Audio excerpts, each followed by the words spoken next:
වේරමණී සික්ඛාපදං සමාදියාමි.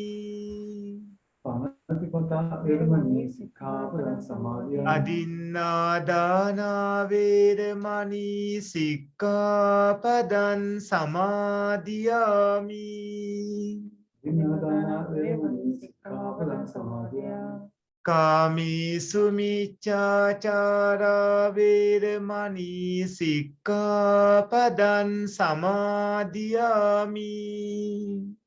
කාමේසු මිච්ඡාචාරා වේරමණී සික්ඛාපදං සමාදියාමි. මුසාවාදා වේරමණී සික්ඛාපදං සමාදියාමි. මුසාවාදා වේරමණී සික්ඛාපදං සමාදියාමි. සුරාමීරය මජ්ජපමා දට්ඨානා වේරමණී සික්ඛාපදං සමාදියාමි. සුරාමේරය මජ්ජපමාදත්තාන වේරමණී සික්ඛාපදං සමාදියාමි. මේ තිසරණ සහිත වූ මේ තිසරණ සහිත වූ පංචශීලය පංචශීලය මාර්ගඵල මාර්ගඵල නිවන් අවබෝධ වීම පිණිසම නිවන් අවබෝධ වීම පිණිසම හේතු වේවා. හේතු වේවා. ඉස්රණේන සද්දින් පංචශීලං ධම්මං සාදුකං සුරක්ඛිතං කତ୍වා අප්පමාදීන සම්පාදේත. ආභන්තේ සාදු සාදු සාදු.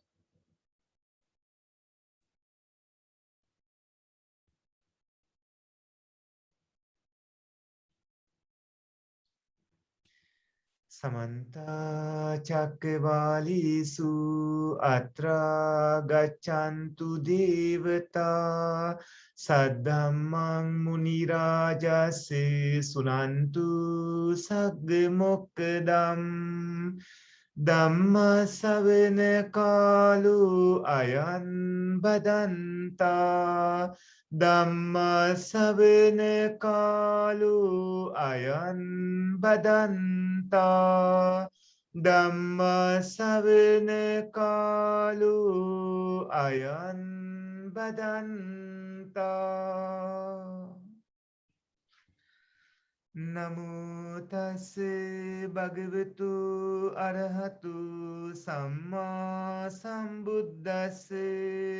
නමෝ තස් භගවතු අරහතු සම්මා සම්බුද්දස්ස. නමෝ තස් භගවතු අරහතු සම්මා සම්බුද්දස්ස.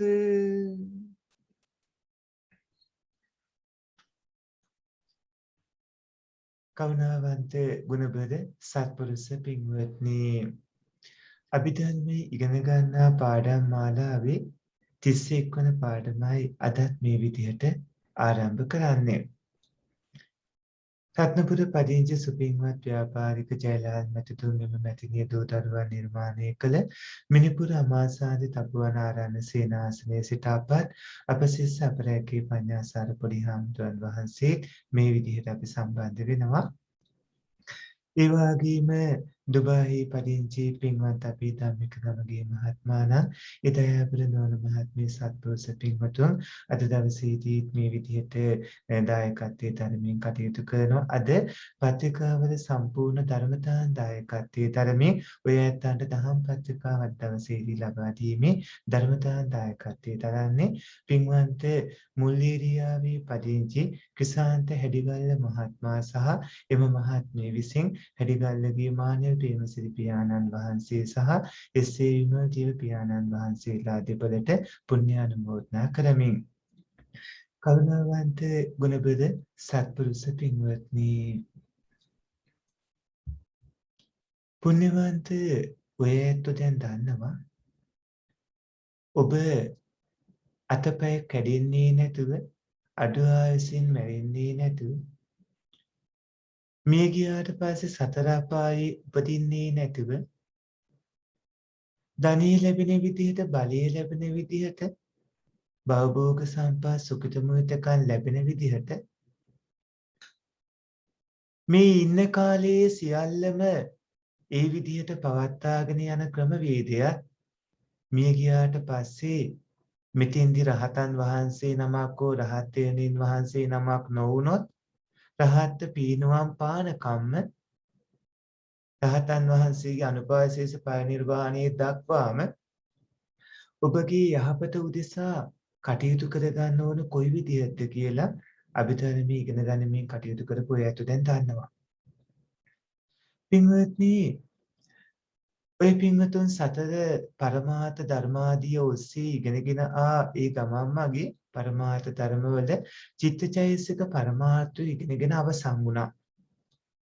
චිත්තචෛතසික පරමාර්ථවල ඉගෙනගත්ත දේ අනුව ඔය පින්වතුන් අතින් පින්වත්නි විහිළුවටවත් බොරුවක්වත් නොකියවන තරමටම ඔබ තුළ ලොකු හික්මීමකුත් ගොඩනැගෙන්නට ඇති. දස අකුසල කර්මපතයෝ කිසිවක් නොවන විදිහට දැඩි නිහතමානී කමක් එක්ක පින්වත්නි ගුණධර්ම වලින් පෝෂණය වුණු ප්‍රබල ජීවන වැඩපිළිවෙලක් ඔබට සැකසෙන්නට ඇති. සකස් කර ගන්න ඇති අභිධර්ම ඉගෙන ගැනීමත් එක්ක.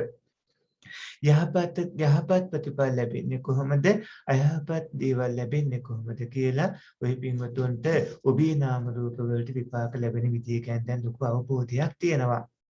පින්වත්නි, අද ඔය පින්වතුන්ට අපි එදා ඉගෙනගත්ත ආරම්මනවල ඉතිරි ආරම්මනයන් කියලා දෙනවා. ඊට පස්සේ චිත්ත වීති වලට කලින් දැනුවත් වෙන්න ඕන තවත් කාරණා වගේක් අද උගන්වනවා ලබන සතියේ ඉඳලා චිත්ත වීති පාඩමට යොමු වෙන හින්දා.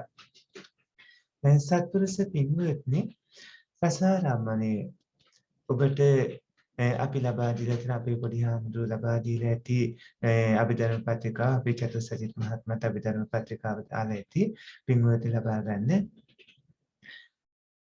රසාරම්මණය ජීවහා ප්‍රසාදය ඒ කියන්නේ ඔය ඇත්තන්ගේ දිවේ නෙළුම් පතක් වගේ පැතිර පවතින තැනක ඔබ මවකුස පිළිසිඳ අරගෙන දින 77ක් යනකොට අතීත ඔබේ කර්ම විපාකයේ හින්දා ලැබුණු ඒ ලැබිලා හැම මොහොතකම සනයක් පාසා ඇතිව නැතුව යද්දිම අර කර්ම හින්දා ඇතිවන කර්මජ වශයෙන් හටගන්න ජීවහා ප්‍රසාද රූපයත් එක්ක ස්පර්ශ වීමෙන් ජීවහා විඥානේ හටගන්න උපකාර වන පරමාර්ථ ධර්මයේ වෙන්නේ රසාරම්මණයයි. රසාරමුණ. එතකොට ජීවහා ප්‍රසාදයට එක්ක ස්පර්ශ වීමෙන් ජීවහා විඥානයේ කියන්නේ දිවේ හට ගන්න හිත හට ගන්නට උපකාර වෙමින් ඒ සිත හට ගන්න සිතේ අරමුණ බවට පත්වන ධර්මතාවය තමයි රස අරමුණ කියලා කියන්නේ.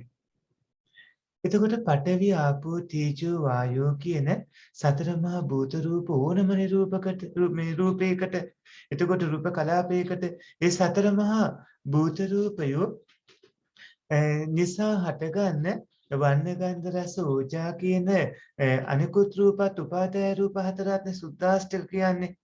ඒකට පඨවි ආපෝ තේජෝ වායෝ කියන සතර මහා භූත රූප එකතු වුණාට පස්සේ ඒවායේ තියෙන රසය මේ පහළ වෙනවා. එතකොට රසයත් ඒ සමග පහළ වුණාම වෙන් විදිහට රූප කලාපවලට වෙන වෙනම තියෙන රස රූපේ තමයි එතන පින්වත්නි පහළ වෙන්නේ. ඒ කියන්නේ ඒ සුද්දාෂ්ටකයේ තියෙන රස රූපයයි රූප කලාප ගොඩක් එකතු වුණාට පස්සේ ඇතිවන මිශ්‍ර රසයයි එකක් නෙමෙයි දෙකක්. ඒ කියන්නේ අතන එකක් සතර මහා භූත රූපය එකතු වීම නිසා ඇතිවන රසය. එතකොට ඒව වෙන වෙනම කලාප විදිහට ගොඩක් තියෙනවා. ඒ කලාප ඔක්කොම එකට එකතු වුණාට පස්සේ ඇතිවෙන්නේ මිශ්‍ර රසයක්.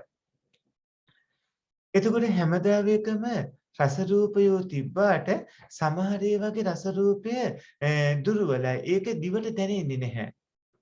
සමහර රස රූප හරි බලවත්. ඒවා ජීවහා ප්‍රසාදයක එකතු වෙනකොට රසය හොඳට ප්‍රකටව දැනෙනවා. දැන් ඔය ඇට තිරුවාන කැටයක් දිවට ලං කළාට ඔය ඇත්තන්ට රසය දැනෙන්නේ නැහනේ. හැබැයි ඔය ඇත්ත ඒකට හැඹරැල්ල ගෙඩියක් එහෙම හපලා දිවට ලං කරලා ගන්නකොට ඔය ඇත්තන්ට අපූර්වට ඒකේ රසය දැනෙනවා. එතකොට රසය කිව්වහම ඇඹුරු රස, තිත්ත රස, පැණි රස, කරකස කටුක රස, කහට රස ওই විදිහට එක එක රසයන් තියෙනවා. ඒ රසයන් දැනෙන්නේ මේ රූපයන්ගේ මිශ්‍රණයේ හින්දා.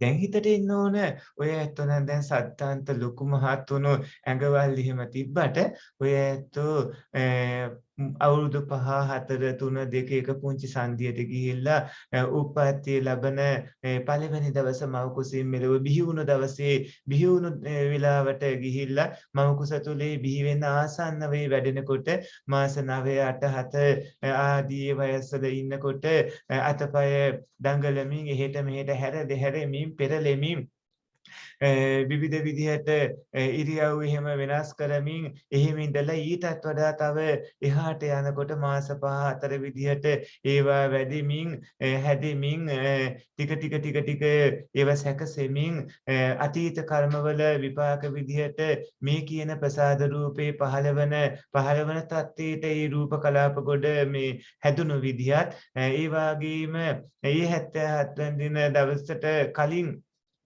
වැඩිමින් තිබ්බ විදිය මොලේ ක්‍රියාකාරී තත්ත්වයටපත් වුණ විදිය මොලේ ක්‍රියාකාරී වෙන්න කලින් රූප කලාප ආදී ඝනමස් පිඩු වෙලා ඒක ඊටත් කලින් කැටි ගැහිලා ඊටත් කලින් ලී පාටට හැරිලා ඊටත් කලින් ලී පාටටවත් හැරෙන්නේ නැතුව තියෙනකොට කලින් භවයෙන් මැරිලා මෙතන මව කුස පිළිසිඳ ගද්දි එතෙන් පටන්ම ඊයා ගමන් මගේදී අතීත දීර්ඝ සංසාරේ විවිධ තැන්වල කරගෙන තියෙන කර්මවල හැටියට 77 වෙනි රාත්‍රියේදී ලැබුණු පින්වත්නි ඒ ආරාමණයත් එක්ක තමයි දැන් අපි මේ ඒ 77 වෙනි රාත්‍රියේ ලැබුණු ඒ කර්මජ රූප සම්තතියක් ගැන තමයි අපි දැන් මේ කතා කරන්නේ.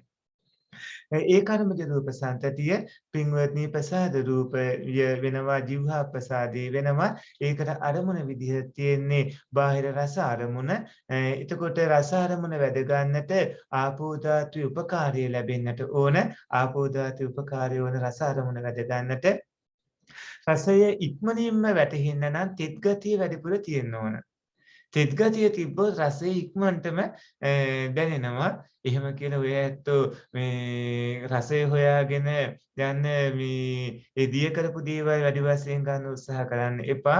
නමුත් අනිත් වගේ දුණත් තෙත ගතිය ඔය ඇත්තන්ගේ දිවි තියෙන මේ ඔය ඇත්තන්ගේ කටේ කියලා ආදියත් එක්ක මිශ්‍ර වෙනකොට ඒක දැනෙනවා. දුනු වගේ දේක තිත් ගතිය තියෙන දේවල් හින්ද රසය ඉක්මනටම දැනෙනවා. හැබැයි රත්තරන් වල, රිදී වල, මණික් වල, තිරුවාන ගල් වල, ඒ වගේම කළු ගල් වල විවිධ දේවල් වල මේ ඝන වස්තු වල රසය දිවට දැනෙන තරම් ප්‍රකට එකක් නෙමෙයි. ඒක අප්‍රකට රසයක්. රස රූපේ කම්ම චිත්ත ඍතු ආහාර කියන හේතු හතරින්ම තමයි හටගන්නේ. කර්මය, සිත, උණුසුම, ආහාර කියන හේතු හතරින්ම කම්ම චිත්තේ හටගන්න. මේතකොට මේ රස රූපේ හටගන්නවා. රස රූපේ තනියම හටගන්නේ නැහැ. පින්වත්නි, අපි දැන් රස රූපයේ ඒ රසාරම්මනයේ ස්වභාවය ඉගෙන ගත්තේ. ඊළඟට පොට්ටබ්බාරම්මනය. පොට්ටබ්බාරම්මනය කිව්වහම ඔය ඇත්තන්ගේ කාය ප්‍රසාදයට එක්ක ස්පර්ශ වීමෙන් කාය විඥානයේ හටගන්න උපකාර වන රූප සමූහය පොට්ටබ්බාරම්මනය වෙනවා. එතකොට කාය ප්‍රසාදය කිව්වහම පින්වත්නි කාය දශකයේ ලැබෙන්නේ කොයි වගේ වෙලාවකද? මම ඔය ඇත්තෝ දැන් ඉන්න මේ තත්ත්වයේ වෙනකොට අද ඉඳන් මෙලොවට ආදවස් ඉඳන් ගත්තාම කාය ප්‍රසාදය ලැබෙන්නේ කාය දශකයේ ලැබෙන්නේ මේ කොයි අවස්ථාවේද?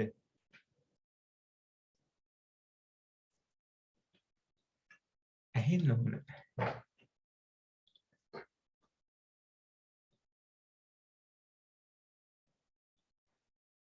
කාය ප්‍රසාදය ලැබෙන්නේ ප්‍රතිසන්දිය ගන්න වෙලාවේ ප්‍රතිසන්දි අවස්ථාව ප්‍රතිසන්දියේදීමයි. ඒ කියන්නේ කවුරු හරි කෙනෙක් දෙවි කෙනෙක් හෝ බ්‍රහ්මයේ සතර අපාගත කෙනෙක් හරි මිනිසෙක් හරි කවුරු හෝ මලොත් මැරිලා උප්පත්තිය ලැබනකොට මව කුස පහළ වෙදී ගර්භාෂය පහළ වෙනකොට ප්‍රතිසන්දිස්සනයේදීම එයාගේ කර්මජ විඥානය සමග මව්පියන්ගේ කාරණා ඇසුරෙන් පහළ වන තැනේදීම තමයි මේ කියන කාය ප්‍රසාදය ලැබෙන්නේ. එතකොට කායප්‍රසාදයේක ස්පර්ශ වීමෙන් කාය විඥානය හට ගන්නවා. ඒ කාය විඥානයේ හට ගන්න උපකාර වන රූප සමූහය පොට්ටබ්බාරම්මනේ වෙනවා. ඒකනේ අපි අර කියන්නේ මව කුස තුළ ඉන්නකොට අම්මා සිසිල් පෑන් ගන්නකොට හරියට සීත නරකයකට වැටෙනවා වගේ අම්මා උණු පෑන් ගන්නකොට හරියට මේ උණු මේ වතුර ඇඟට වැටෙනවා වගේ ගිනි කුලි ගිල්ල වගේ මේ ඒ වේදනාව එහෙම දැනෙන ආදී විදිහට අපි ඒ කවුණු එහෙම මතක් කරන භාවනාවලට සතර මහා භූත රූප අතරින් පඨවි තේජෝ වායෝ කියන භූත රූප තුන පොට්ටබ්බය. එතකොට පඨවි තේජෝ වායෝ කියන භූත රූප තුන තමයි පොට්ටබ්බේ වෙන්නේ. ආපෝ ධාතුව එකටම රූපයන් එක්ක එකටම හටගෙන ඒ එකට බැඳීම. ඒ කියන්නේ එකට හටගන්න රූප එකට බැඳිලා විසිර යන්න දෙන්නේ නැතුව වළක්වා ගැනීම තමයි කරන්නේ. ඒකින්ද ඒක ස්පර්ශය කරන්න පුළුවන් කමක් නැහැ. යම්කිසි දෙයක් ශරීරයත් එක්ක ස්පර්ශ වුණාම තද ගතිය දැනෙනවා නම් ඒක පඨවි ධාතුවේ ස්පර්ශය. ඇඟේ යම්කිසි දෙයක් වැදිලා ඒකේ තද ගතිය දැනෙනවා නම් ඒක පඨවි ධාතුවේ ස්පර්ශය. එතකොට උණුසුම් බවක් හරි සිසිලස බවක් හරි දැනෙනවා නම් ඒක තේජෝ ධාතුවේ ස්පර්ශය. ඒ වගේම සුළඟ හමනකොට ශරීරයට තදින් ස්පර්ශ වීමක් දැනෙනවා නම් ඒක පඨවි ධාතුවේ ස්පර්ශය. සිසිලසක් හරි උණුසුම් වාතයක් හරි දැනෙනවා නම් ඒක සුළඟේ තියෙන තේජෝ ධාතුවේ ස්පර්ශය සීතල හෝ උණුසුම. එකපාර දැනෙන්නේ මේ ධාතු වලින් එකක්. එතකොට බලවත් ධාතුන්ගේ ස්පර්ශය හොඳට පැහැදිලිව ප්‍රකටවම දැනෙනවා. අනිත් දුර්වල ධාතුන්ගේ ස්පර්ශය දැනෙන්නේ නැහැ. දැන් මේ වෙලාවේ ඉන්නකොට වටපිටාය වාතයේ තිබුණාට ඒක අපිට දැනෙන්නේ නැහැ. බලවත් තිබ්බොත් තමයි දැනෙන්නේ. පොට්ටබ්බ රම්මණය කායප්‍රසාද වස්තුවත් එක්ක ගැටුණහම ඒ පිළිබඳව දැනීම කියන කාය විඥානේ ඇති වෙනවා. තමන් කැමති ස්පර්ශයක් හම්බ වුණහම කුසල විපාක සුඛසහගත කාය විඥානය ලැබෙන්නේ. මේ තමන් කැමති ස්පර්ශයක් තමන්ට ඕන කැමති ස්පර්ශයක් බලාපොරොත්තු වෙනකොට හම්බ වෙන්නේ කුසල විපාක සුඛසහගත කාය විඥානේ. ඔය හිත කොහෙද තියෙන්නේ? කොයි කොටසද අපි ඉගෙන ගත්තේ? හේතුක කුසල විපාක සිත්. කුසල විපාක සිත්. අහේතුක කුසල විපාක සිත්වල.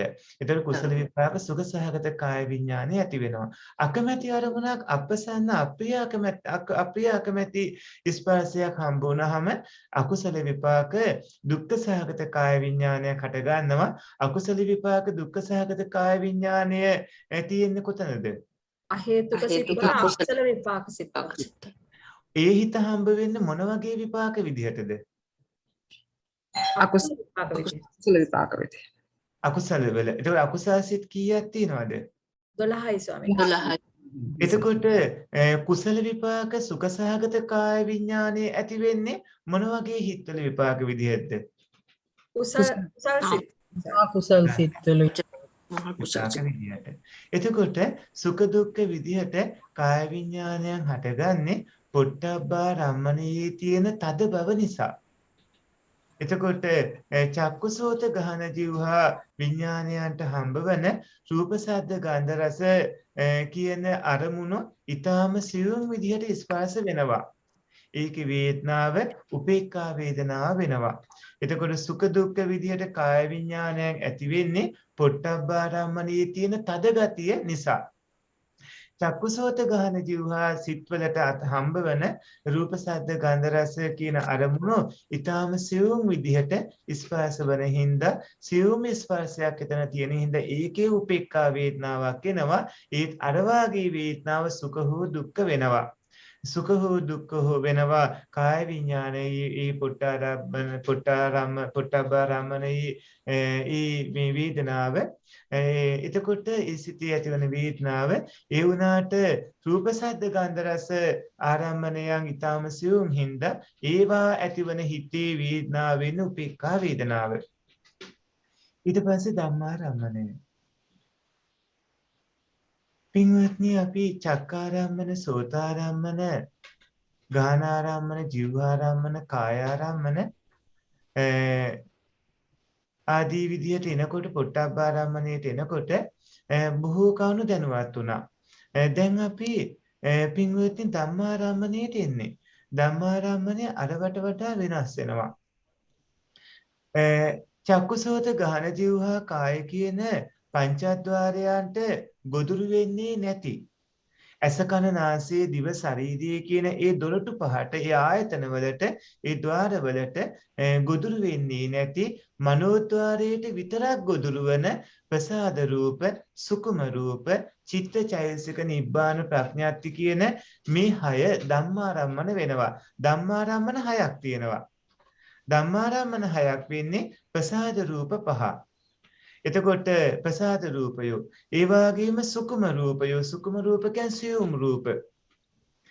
දේවාදී අයගේ තියෙන සියුම් රූප. එතකොට චිත්ත කියන්නේ සිත් 89 විස්තර වශයෙන් 121. චෛතසික කියන්නේ ඒ සිත්වලේ දෙපනස් චෛතසිකයෝ.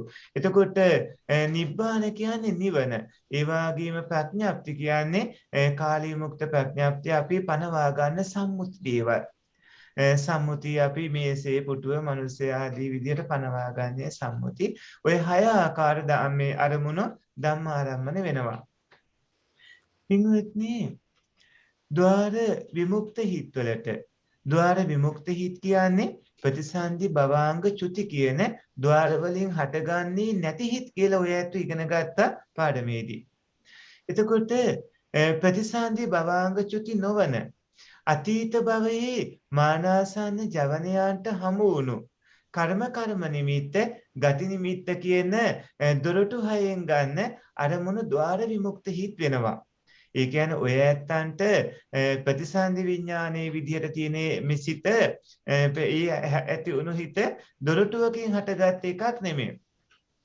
එතකොට භවාංග චිත්ත සංතතියත් ඒ වගේම පින්වත්නි මේ චුතිසිත ඒ විදිහට ద్వාර විමුක්ත හිත්. ඒ ద్వාර විමුක්ත හිත් වල අරමුණ වෙන්නේ අතීත භවවල අරමුණ.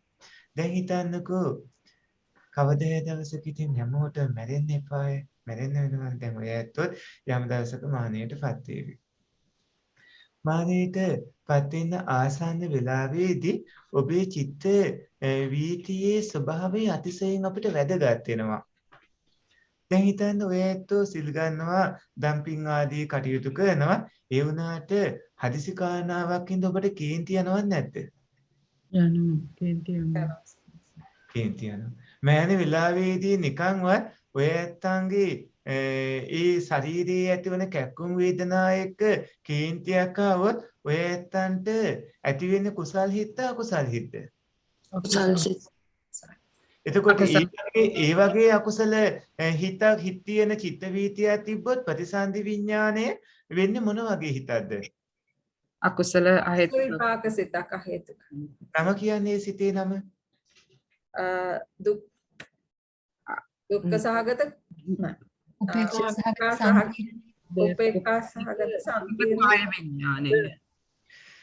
ඕකින්වත් උපේක්ඛා සහගත සංකීර්ණ ඇත්තෝ මේ උච්චරි වෙලා යන්න බෑ උත්තරේ දෙන්න ඉක්මනින් උත්තරේ දෙන්න ඕන.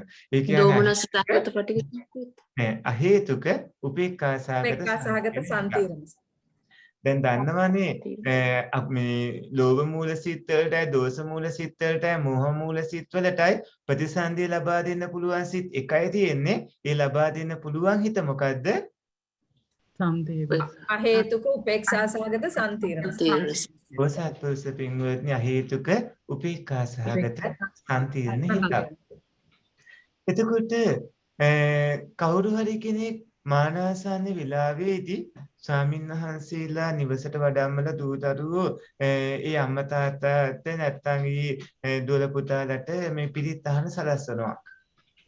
ඒ වෙලාවේදී ඒ කෙනාගේ හිතේ විශේෂයෙන්ම කර්මපද විශ්වාස කිරීම ආදී කලින් හොඳට සිල් ගත භාවනා ආදී කරපු කෙනෙක් ධර්මයේ ඇසුණු කෙනෙක්. නමුත් මේ වෙලාවේදී ඒ කෙනාට ප්‍රඥාව දෙන්නේ නැහැ. හැබැයි අලෝභය අදෝසේ දුර්වලව යෙත්නවා. ඒ වගේ තත්වයකින් කෙනෙක් මවුනට පස්සේ කොයි වගේ තත්වයක උපදීද? අහේතුක කුසල අහේතුක කුසල සහගත සම්තීර්ණ සිතක්. අහේතුක කුසල විපාක සන්තේන හිත මොන වගේ තැනකදී කෙනා උපදින්නේ? සුගති අදගොළු විහෙරි. අහේතුක. සුගති අහේතුකයෝ විදියට. ඒ කියන්නේ සුගති අහේතුකයන්ගේ ලක්ෂණ මොනවද? අන්දගොළු ගොළු විහෙරි අන්ධ බුද්ධික මන්ද බුද්ධික නපුංසක ආදී විදිහට. එතකොට පින්වත්නි ద్వාර විමුක්ත හිත්වලට අතීත භවයේ මානාසන්න ජවනයන්ට අරමුණු වුණු කර්ම නිමිත්ත ගති නිමිත්ත කියන අතීතයේදී දොරටු වලින් දොරටු හයෙන් ගත්ත අරමුණු ద్వාර විමුක්ත හිත්වල අරමුණ වෙනවා. ඒතර වර්තමානයේ ద్వාර වලින් හටගන්නේ. නමුත් අතීතයේ ద్వාර වලින් ගත්තා. එතකොට ඒක මානාසන්න ජවනයන්ට හමු වුණා කර්ම නිමිත්ත ගති නිමිත්ත කියන අරමුණු විදිහට. එතකොට ඒ කර්ම නිමිත්ත ගති නිමිත්ත කියන අරමුණු ద్వාර විමුක්ත අරමුණු. එතකොට ద్వාරයන්ගේ අනියමී හිත්වලයේන අරමුණු. පින්වත්නි දැන් අපි මෙච්චර වෙලා ඉගෙන ගත්තේ චක්කුද්්වාරේ, සෝතද්්වාරේ, ගාහනද්්වාරේ, ජීවහද්්වාරේ, කායද්්වාරේ, මනෝද්්වාරේ විදිහට ඒ දොරටු හයේ අනියමී යෙදෙන අරමුණු. නියම විදිහට ඒ හිත්වල අරමුණු යෙදෙන්නේ මේ විදිහට. චක්කු විඥාන දෙක රූපේ විතරයි අරමුණු කරන්නේ. ඔය ඇත්තන්ගේ සිත් පරම්පරාවේ සිත් දෙකක් කරන්නේ රූපේ විතරක් අරමුණු විදිහට අරගෙන ඇතිවන එක. චක්කු විඥාන හිත් දෙක ඇති වෙන්නේ කොහේද? චක්කු ප්‍රසාද. චක්කු ප්‍රසාදේ. එතකොට චක්කු ප්‍රසාදේ ලැබෙන්නේ මිනිස්සෙට කවදද? 77 දින රාත්‍රියේ සන්ධ්‍යාවේ 77 වෙනි රාත්‍රියේ. එතකොට ඔබේ දැන් චක්කු ප්‍රසාද රූප සන්තතිය හට ගන්න කර්මය අදාළ වෙන්නේ කවදාටද? ඒ 77 නෑ ස්වාමීන් වහන්සේ චුතියට ඉස්සලා තියෙන අපි අවසාන චිත්ත වීතියේදී සායනස මරණාසන්න චිත්ත වීතියේදී. හොඳට කල්පනා කරලා උත්තර දෙන්න. මම ඇහුවේ ඔය ඇත්තන්ගේ දැන් එතකොට ඒ ප්‍රසාද රූප ලැබෙන්නේ. එතකොට ඒක අයිති වෙන්නේ කොයි කාලෙටද? අතීත කර්මයට ස්වාමීන් අතීත කර්ම. ඒක කොච්චරක් කල්යයිද ඇතට? ඒක ආසන කර්මයක් වෙන්නත් පුළුවන්. එහෙම නැත්නම් වෙන ආත්ම භාවයක ඕනි තරම් කාලයකට ඉහත වෙච්ච කර්මයක් මුල් වෙලා වෙන්නත් පුළුවන්. තාම මට ඕන කරන උත්තරය ආවේ නැහැ. එනස ප්‍රශ්නය ආපහු කිව්වොත් දැන් මෙහෙම කියමුකෝ. ඔය ඇත්තන්ගේ චක්කු විඥාන සිද්ධික හට ගන්න ඕන ප්‍රසාද රූපාදීනේ. එතකොට ඒක පින්වත්නි දුරකථන ඕප් කරගන්න මේ වෙනස් શબ્ද ඇහෙන දෙන්න එපා. එතකොට පින්වත්නි ඔය ඇත්තන්ගේ ඒ ප්‍රසාද රූපය ආදී කාරණාව දිගටම හට ගන්නවන්නේ මොන හේතුන්ගෙන්ද? නැත්තම් අපි මෙහෙම චක්කු ප්‍රසාදේ හට ගන්නවන්නේ මොන හේතුන්ගෙන්ද? කර්මානුරූප. ඒක අයිති වෙන්නේ කොයි කාලෙටද? අතීත කර්මයට. අතීත භවයට. කොච්චරක් කාලයක් යනවද ඒක?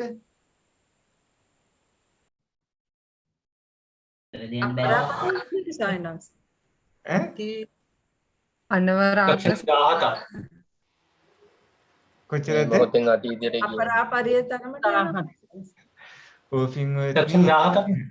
ඒ කියන්නේ ගණන් කරන්න බැරි තරම් අතීත දීර්ඝ කාලයක් ඈතට යනව නේද? එහෙමයි සර්. එතකොට ඔය ඇත්තෝ දැන් මෙතන ඉන්නකොට බුද්ධි විඳින්නේ ඔබේ අතීත කුසල කර්මයන්ගේ විපාක විදියට ඇතිවන චක්කු ප්‍රසාද රූප දශක කලාපයක් නේ. එහෙමයි. එහෙමයි ස්වාමීන් වහන්සේ. එතකොට සෝත ගහන ජීවහා කාය ප්‍රසාද රූපත් ඒ විදිහට තේරුම් ගන්නට ඕන. එතකොට සෝත ගහන ජීවහා කාය විඥානය ශබ්ද අරමුණ, ගන්ධ අරමුණ, රස අරමුණ, ස්පර්ශ අරමුණ තමයි අරමුණ කරන්නේ. එතකොට මේ ප්‍රසාද රූප කලින් භව ආත්ම භව 50 ලක්ෂය ආදී විදිහට ඈත කල්පවලට යන්න පුළුවන්. ලෝක විනාශයක් වගේ වෙන තැනකදී ඔය ඇත්තන්ට හුඟක් වෙලාවට අතීත අපරාපරිය වීත්‍ය කර්ම විදියේ තියෙන ධානය විපාක ආදියත් උපකාර වෙනවා. මනෝ ධාතුව. මනෝ ධාතුව කියලා කියන පංචද්වාරා වචන සම්පත් මනෝ ධාතුවයි ඒ වගේම පංචද්වාරා වචනේ සම්පටිච්ඡන සිත් තුන රූපාදී අරමුණු පහ අරමුණු කරනවා. ඒතකොට මනෝ ධාතුවේ අරමුණු මනෝ ධාතුවයි කියලා කියන අපි මනෝ ධාතුව විදිහට හඳුන්වන පංචද්වාරා වචන සම්පටිච්ඡන හිත් තුන කියන ඔන්න ඔය සිත් ටික මනෝ ධාතුව කියලා හඳුන්වන ඔන්න ඔය සිත් ස්වභාවයන් රූපාදී රූප ශබ්ද ගන්ධ රස ස්පර්ශ කියන අරමුණු පහම අරමුණු කරනවා.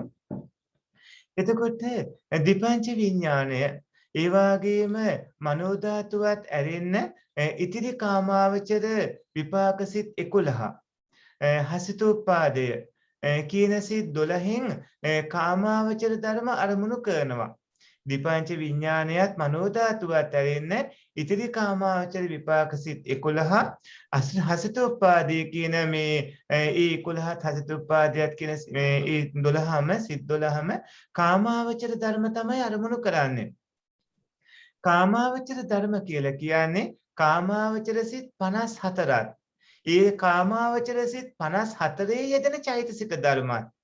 ඒ වගේම ඒ රූප 28ක් කියන මේ දේවල්. ඒතර කාමාවචර ධර්ම කියන්නේ කාමාවචර සිත් 54. දැන් ඔබට මතක් වෙන්න ඕන සිත් 54 මොනවද කියලා. අසෝබන 30යි, සෝබන 30, මේ සෝබන 20යි, සෝබන 24යි. ඒතර අසෝබන 30යි, සෝබන 24යි කාමාවචර සිත් 54 කියනකොට මේ සිතින් සිතට චෛතසික ටිකත් ඔබේ හිතට දැන් එන්න ඕන. එතකොට ඒ කාම භූමිය වලට අදාළ තියෙන රූප 28 එහෙම ගත්තාම ඒතර කාමාවචර ධර්ම කියලා කියන්නේ ඒවට. එතකොට දීපංච විඥානයත් මනෝ ධාතුවත් ඇරුණාම ඉතිරි කාමාවචර විපාක සිත් 11 හසිත උපාදී කියන සිත් 12න් කාමාවචර ධර්ම තමයි අරමුණු කරන්නේ.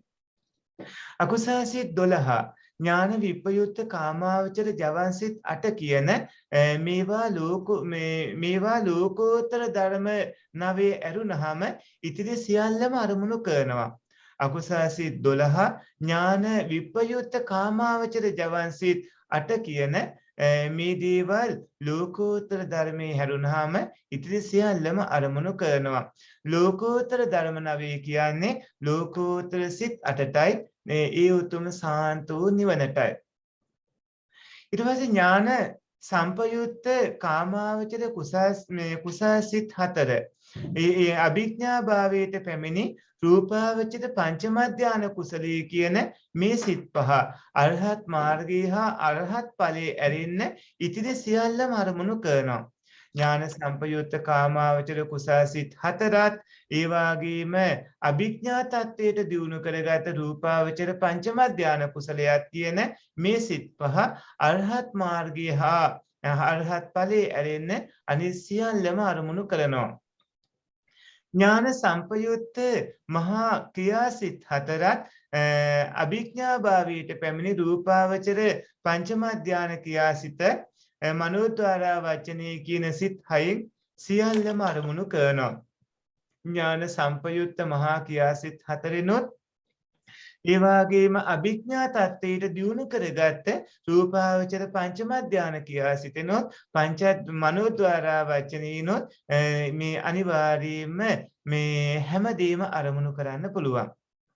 එතකොට සම්බුදු නුවණ කියලා කියන සර්වඥතා ඥානෙ ලෝතර බුදු පියාණන් වහන්සේලාට ඇතිවන මහා ක්‍රියා ඥාන සම්පයුක්ත සිත්වල ඇතිවන ප්‍රඥාවට නම. එතකොට සර්වඥතා ඥානය කියලා කියන්නේ බුදුරජාණන් වහන්සේලාට ඇතිවන මහා ක්‍රියා ඥාන සම්පයුක්ත සිත්වල තියෙන ප්‍රඥාව. ධ්‍යාන ලැබූ පමණින්ම කෙනෙක්ට ඊදිපාතිහාර පාන්න බෑ. ධ්‍යානය උපදවා ගත්තා කියලා ඊදිපාතිහාර පාන්න හැකියාවක් නැහැ. ඊදිපාතිහාර පාන්න පුළුවන්කම ලැබෙන්නේ රූපාවචර කුසල ක්‍රියා ඒ පංචම ධාන සිත් දෙකට විතරයි. එතකොට ඊදිපාතිහාර පාන පුළුවන්කම ලැබෙන්නේ රූපාවචර කුසල් හිතටයි ක්‍රියා හිතටයි කියන ඒ පංචම ධාන රූපාවචර කුසල් හිතටයි ක්‍රියා හිතටයි කියන හිත් දෙකට විතරයි. සාමාන්‍යයෙන් පංචම ධාන හිතට පින්වත්නි ඒ බලය නැහැ. සාමාන්‍ය පංචම ධාන හිතට නැහැ. ඒක දියුණු කරගන්න ඕන. ඒ බලය ලැබෙන්නේ පංචම ධාන හිත තව තවත් දියුණු කරගත්තාම. එහෙම දියුණු කරපු පංචම ධාන හිතට අපි අභිඥා චිත්තය කියලා කියනවා. එතකොට ඊර්ධිපාතිහාර කාට මේ කවුරු කළත් පින්වත්නි හැමදිනම ඒක කරන්න ඕන අභිඥා චිත්ත බලයෙන්. ලෝකෝත්තර හිත්වලට ඊර්ධිපාතිහාර පාන්න පුළුවන් කමක් නැහැ. ඒ කියන්නේ ලෝකෝත්තර සිත් උපදවා ගත්තා කියලා ඊර්ධිපාතිහාර පාන්න බෑ. ලෝකෝත්තර සිත් උපදවා ගත්තේ මගපල්ලාභී උතුමන් පවා අභිඥා උපදවා ගන්න ඕනේ. එතකොටයි ඊර්ධිපාතිහාර පාන්න පුළුවන්කම ලැබෙන්නේ. ඊර්ධිපාතිහාර පාන්න පුළුවන්.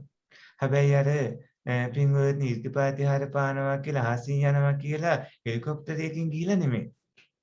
එතකොට අරූපාවචර සිත්වල විඥානං ඡායතන සිත් තුනෙන් ආකාසානං සිතත් නේව සංඥා නාසඤ්ඤායතන හිත් තුනෙන් ආකින්චඤ්ඤායතන හිතත් පින්වත්නි අරමුණු කරන. ඒතකොට අරූපාවචර සිත්වල විඥානං ඡායතන සිත් තුනෙන් අරූපාවචර සිත්වල විඥානං ඡායතන කුසල විපාක ක්‍රියා සිත් තුනෙන් ආකාසානං ඡායතන චිත්තයත් ඒ වගේම නේව සංඥානා සංඥායතන සිත් තුනෙන් ආකින්චඤ්ඤායතන චිත්තයත් අරමුණු කරනවා.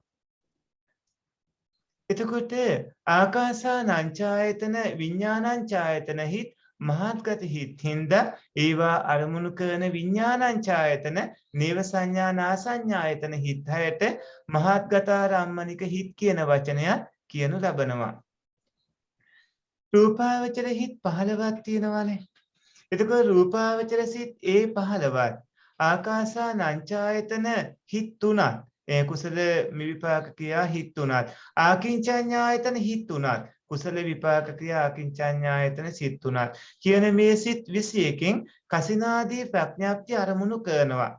කසිනාදී සම්මුතිය පනවාගත්ත ඒ දේවල් පින්වත්නි මේ කසිනාදී ආරම්මණය අරමුණු කරනවා.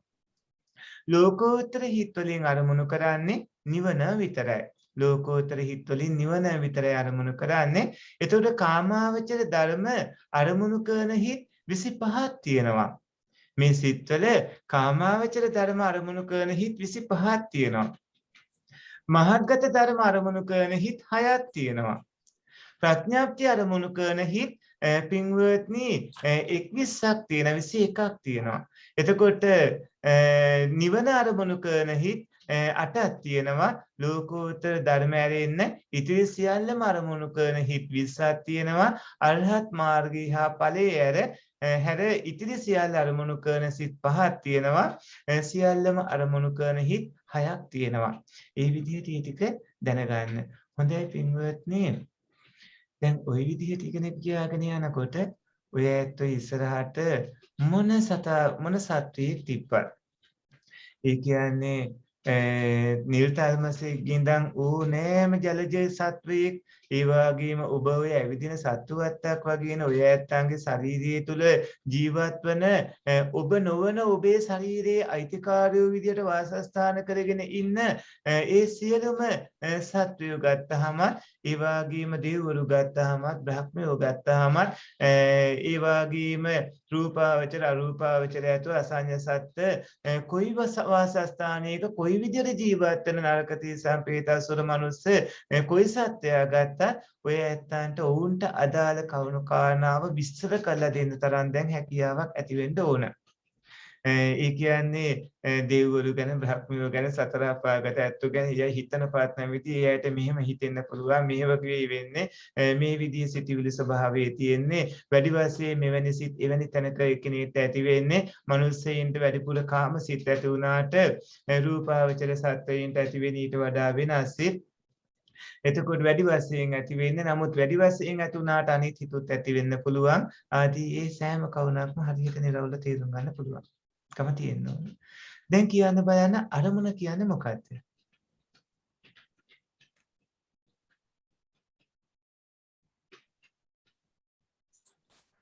පංචස්කාරයෙන් වචන තුනයි මෙතන තියෙන්නේ. අරමුණ හිතට කියන්නේ දැනෙන හසු වෙන දේවල්.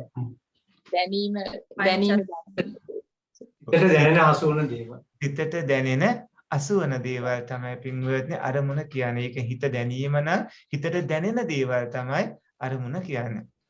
අරමුණු කීයක් තියෙනවද? මේ ඔය ඇත්තන්ගේ ජීවිතයේ තියෙන අරමුණු ගැන නෙමෙයි අහන්නේ. ඒ අරමුණුයි මේ අරමුණුයි දෙක. අපි අහන්නේ සිතට දැනෙන අරමුණු කීයක් තියෙනවද? 52යි ස්වාමීන් වහන්සේ. චෛතසික. සිතට දැනෙන අරමුණු අරමුණු 6යි අරමුණු 6 ස්වාමීන් වහන්සේ. ස්වාමීන් වහන්සේ. අරමුණු 6. මොනවද ඒ අරමුණු? රූප, ශබ්ද, ශබ්ද ගන්ධ රස ආරම්මනේ පොට්ටබ්බ ධම්මාරම්මනේ. එතකොට ඔය ඇත්තන්ට රූප අරමුණක් හම්බ වෙනකොට ඒ හම්බ වෙන රූප අරමුණ කොයි කාලෙටයි එකක්ද? මේ අවස්ථාව අනට නාසයට දිවට ශරීරයට හමු වන මේ ශබ්දේ ගන්ධේ රසේ ස්පර්ශයන් කොයි කාලෙටයි තියෙවද? වර්තමානයේ කිව්වම ඒකනොත් කොයි කාලෙද? මේ දැන් ස්වාමීන් වහන්සේ. තීති අවස්ථාව. චිත්තක්ෂණේ. මේ දැන් ඒ චිත්ත කියන්නේ වීතිය. චිත්ත වීතියේ මේ ආකාරයට චිත්තක්ෂණ 17ක ආයු කාලයේ තියෙන ඒ රූප කරුණු. එතකොට කාලත්වයට අයිති වෙන්නේ නැති අරමුණ මොනවද? කාල විමුක්තිය. ද්වාර මුක්ත අරමුණු. කාලත්වයට අයිති වෙන්නේ නැති අරමුණ මොනවද? ආරම්මනේ. ද්වාර මුක්ත අරමුණු. මොනවද? කාලත්වයට දැන් කාලත්වය කියන්න බලන්න. කාලත්‍රය කියලා අතීත වර්තමාන අනාගත කාලය ස්වාමී. බොහොම හොඳයි යෝ. අතීත වර්තමාන අනාගත කාලේ. මම මේ ප්‍රශ්නේදී අහන්නේ අතීත වර්තමාන අනාගත කාලය කියන මේ තුන් කාලයට අයිති නැති අරමුණු තියෙනවා නම් ඒව මොනවද කියලා අහන්නේ. මනෝද්වාරය. ධම්මා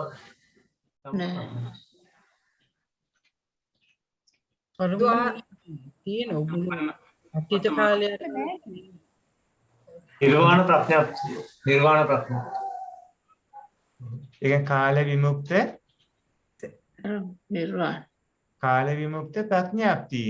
එතකොට පින්වත්නි ප්‍රඥාප්තිය දැන් සම්මත කරගත්ත ඒවා කාලයකට අයිති නැහැනේ. කාලයට අයිති වෙන්නේ නැති ප්‍රඥාප්තියෙන් තියෙනවානේ. පනවාගත්තේ මේ සේ පුටුව මනුස්සය ආදී ඉවට ඒක කාල විමුක්ත ප්‍රඥාප්තියක්. එතකොට පින්වත්නි මේ ආදී විදිහට ඔය ඇත්තු බලනකොට ඉගෙන ගත්ත මේ පාඩමට හපහැරලා බලද්දි ධම්මාරම්මණය කී ආකාරයක් වෙනවද? ධම්මාරම්මණය තුන් ආකාරයයි ස්වාමීන් වහන්සේ. ධම්මාරම්මණය සාද රූප සූක්ෂ්ම රූප පහයි සුකුම රූපයයි චෛතසික නිබ්බාන ප්‍රඥප්තිය. ඔව් පින්වත්නි ප්‍රසාද රූපයි මේ සුකුම රූප චිත්ත චෛතසික නිබ්බාන ප්‍රඥප්තිය. අද දුන්න පත්‍රිකාවේ මේ ටික තියාගෙන ඔය ඇත්ත මොනවද කියන්නේ? මේ පින්වත්නි හයක් තියෙනවා. ඒ තමයි ප්‍රසාද රූප, සුකුම රූප, චිත්ත චෛතසික නිබ්බාන ප්‍රඥප්තිය කියලා. ඒව තමයි ධම්මාරම්මණයෝ වෙන්නේ. එතකොට චක්කුස් ద్వාරික සිත්වල අරමුණ මොනවද? ඇහි හට ගන්න සිත්වල අරමුණ රූප ආරම්මන. උපාරම්මන. වර්තමාන රූප. රූප ආරම්මණයද? රූපය. හොඳට කල්පනා කරලා උත්තර දෙන්න. ඇසේ හට ගන්න සිත්වල අරමුණ මොකද්ද? රූපය. ඔය ඇත්ත දැනගන්න දේ සම්බන්ධව ඔබට සැකයක් තියාගන්න බෑ දිගිදියාවක් තියෙන්න බෑනේ ඉතින් ඇසින් ගන්න අරමුණ රූපාරම්මන නැතුව ශබ්දාරම්මණයක් ගනීය ඇයි ඔය ඇත්ත උත්තර දෙන්න ඔය විදිහට මැලි වෙන්නේ ඉතින් තමන් දැනගත්ත දේ ගැන විශ්වාසය තියෙන එපාය ඒක තහවුරු වෙන්න එපාය එතකොට මනෝද්වාරික සිත්වල අරමුණු මොනවද සම්මාරම්මන. එතකොට චක්කුද්වාරික සිත්වල අරමුණු වෙන්නේ මොන කාලයට අයිති ඒවද? වර්තමාන. ඒ වගේම කාල විමුක්ත ධර්ම අරමුණු වෙන්නේ මොන ద్వාරයක ඇතිවන හිත්ද? මනෝද්වාරය. මනෝද්වාරය. එතකොට කාමාවචර ධර්ම විතරක් අරමුණු කරන හිත් මොනවද? අහේතුක සිත් 15යි අහේතුක සිත් වලින් අකුසල විපාක සිත් 7යි කුසල විපාක සිත් 8යි පංචද්වාරයයි හසිතුප්පාදයයි මහා විපාක සිත් 8යි. බොහොම හොඳයි. එතකොට සියල්ලම අරමුණු කරන හිත් සියල්ලම අරමුණු කරන හිත් 6යි ස්වාමීන් වහන්සේ. එතකොට සියල්ලම අරමුණු කරන හිත් 6යි. එතකොට පින්වත්නි කියන්න බලන්න දැන් ඔබ මේ ඉගෙනගත්ත ඔය කාරණා 11 කාම භූමියේ ඒ වගේම 16 ආකාර රූප භූමියේ 4 ආකාර අරූප භූමියේ සත්වයින්ගෙන් කාටද අයිති නොවෙන්නේ? ඔය ඉගෙනගත්ත කාරණාවට අහු නොවෙන්නේ කවුද? භූමි 31 කියන්න බලන්න. භූමි 31 මුලින්ම ඉගෙන ගත්ත පාඩම යටම තියෙන මොකද්ද? නරකය ඊට පස්සේ තිරිසන් ඊට පස්සේ ප්‍රේත අසුර ඊළඟට මනුෂ්‍ය භූමිය. ලෝකය ඉන්පසුව චාතුර්මාස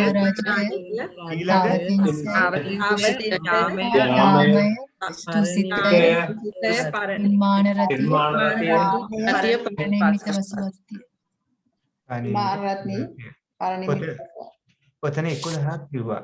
එතකොට පින්වත්නි රූපාවචර ප්‍රථම ධාන බ්‍රහ්ම ලෝක තුන මොනවද? බ්‍රහ්ම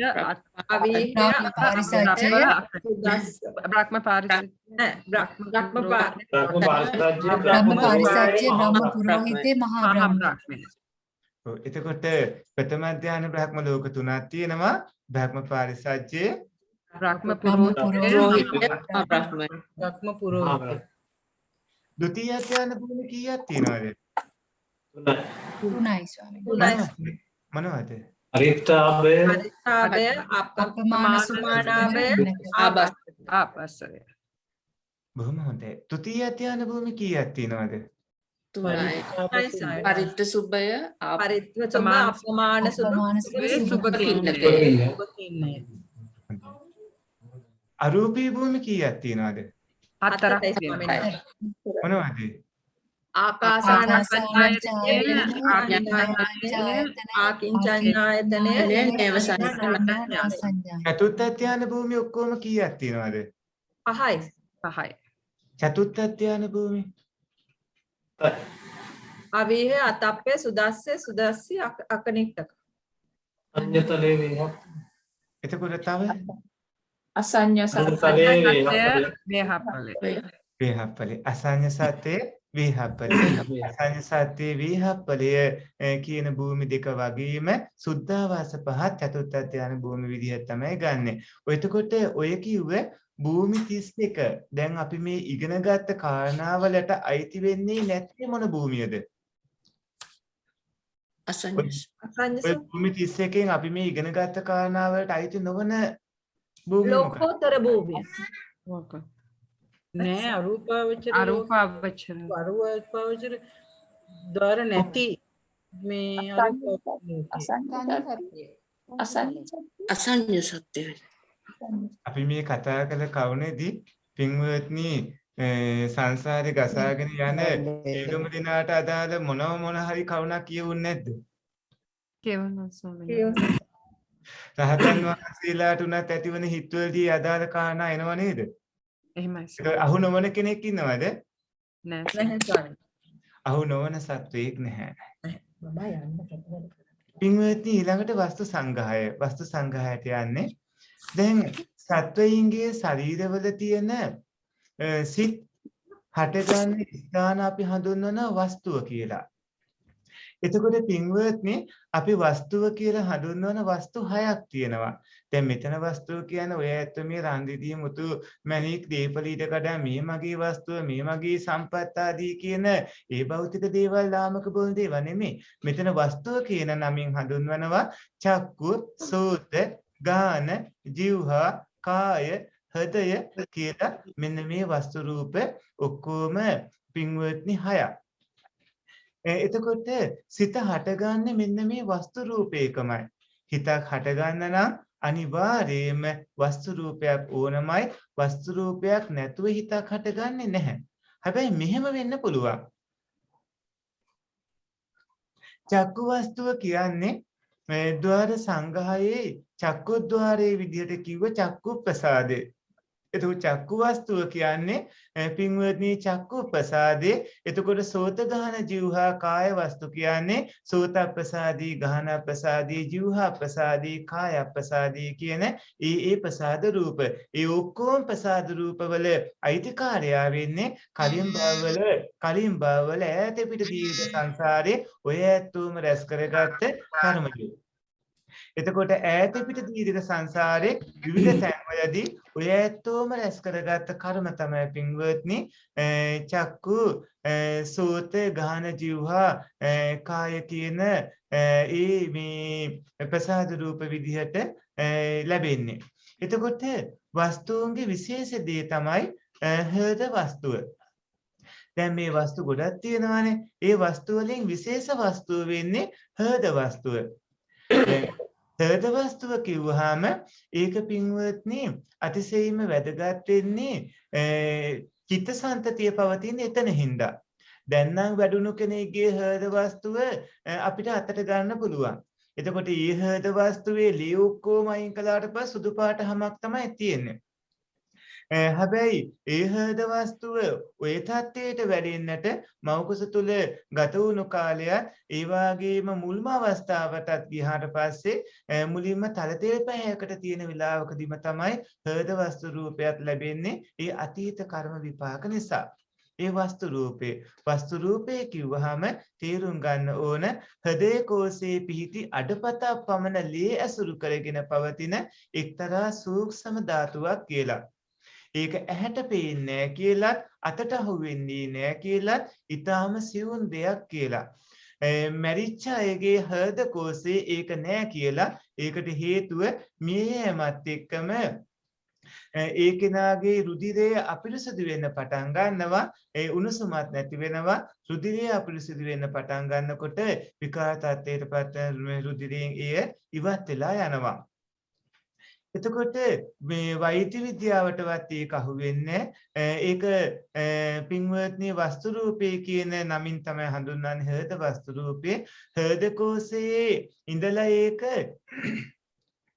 පිටත ගලාගෙන යන සිත් ගලාගෙන යන ලේස් සමග යන්නේ නැහැ. පින්වත්නි හෘද වස්තුවෙන් පිටත යන්නේ නැහැ. ඒ වස්තු රූපයේ ඇසුරීම තමයි සිත් පහළ වෙන්නේ. එතකොට ඔය ඇත්තන්ට ඇතිවන හිත් වලින් වැඩිම සිත් ප්‍රමාණයක් ඇති වෙන්නේ හෘද වස්තුවේ. ඔය පින්වතුන්ට ඇතිවන හිත් වලින් වැඩිම හිත් ප්‍රමාණයක් ඇති වෙන්නේ හෘද වස්තුවේ. ඇසේ හිත් කීයක් හට ගන්නවද චක්කු ප්‍රසාදේ? එකයි ස්වාමීන් වහන්සේ. දෙකයි ස්වාමීන්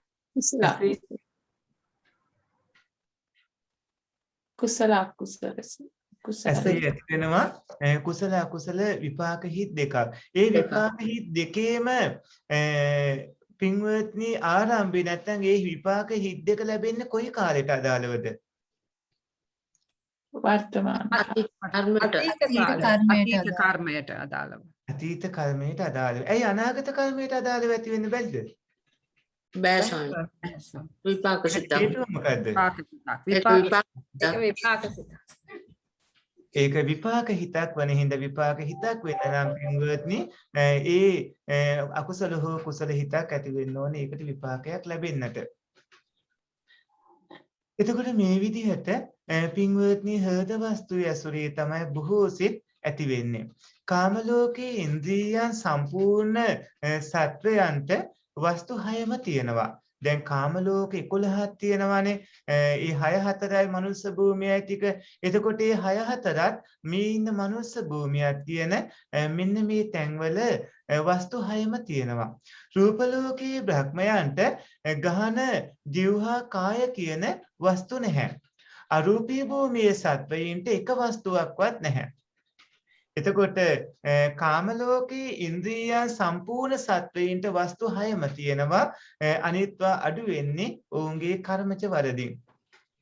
රූප ලෝකයේ බ්‍රහ්මයින්ට ගහන ජීවා කාය වස්තු නැහැ. ඒව නැති වෙන්න හේතුව ඔවුන්ගේ කුසල කර්ම වල දියුණුව.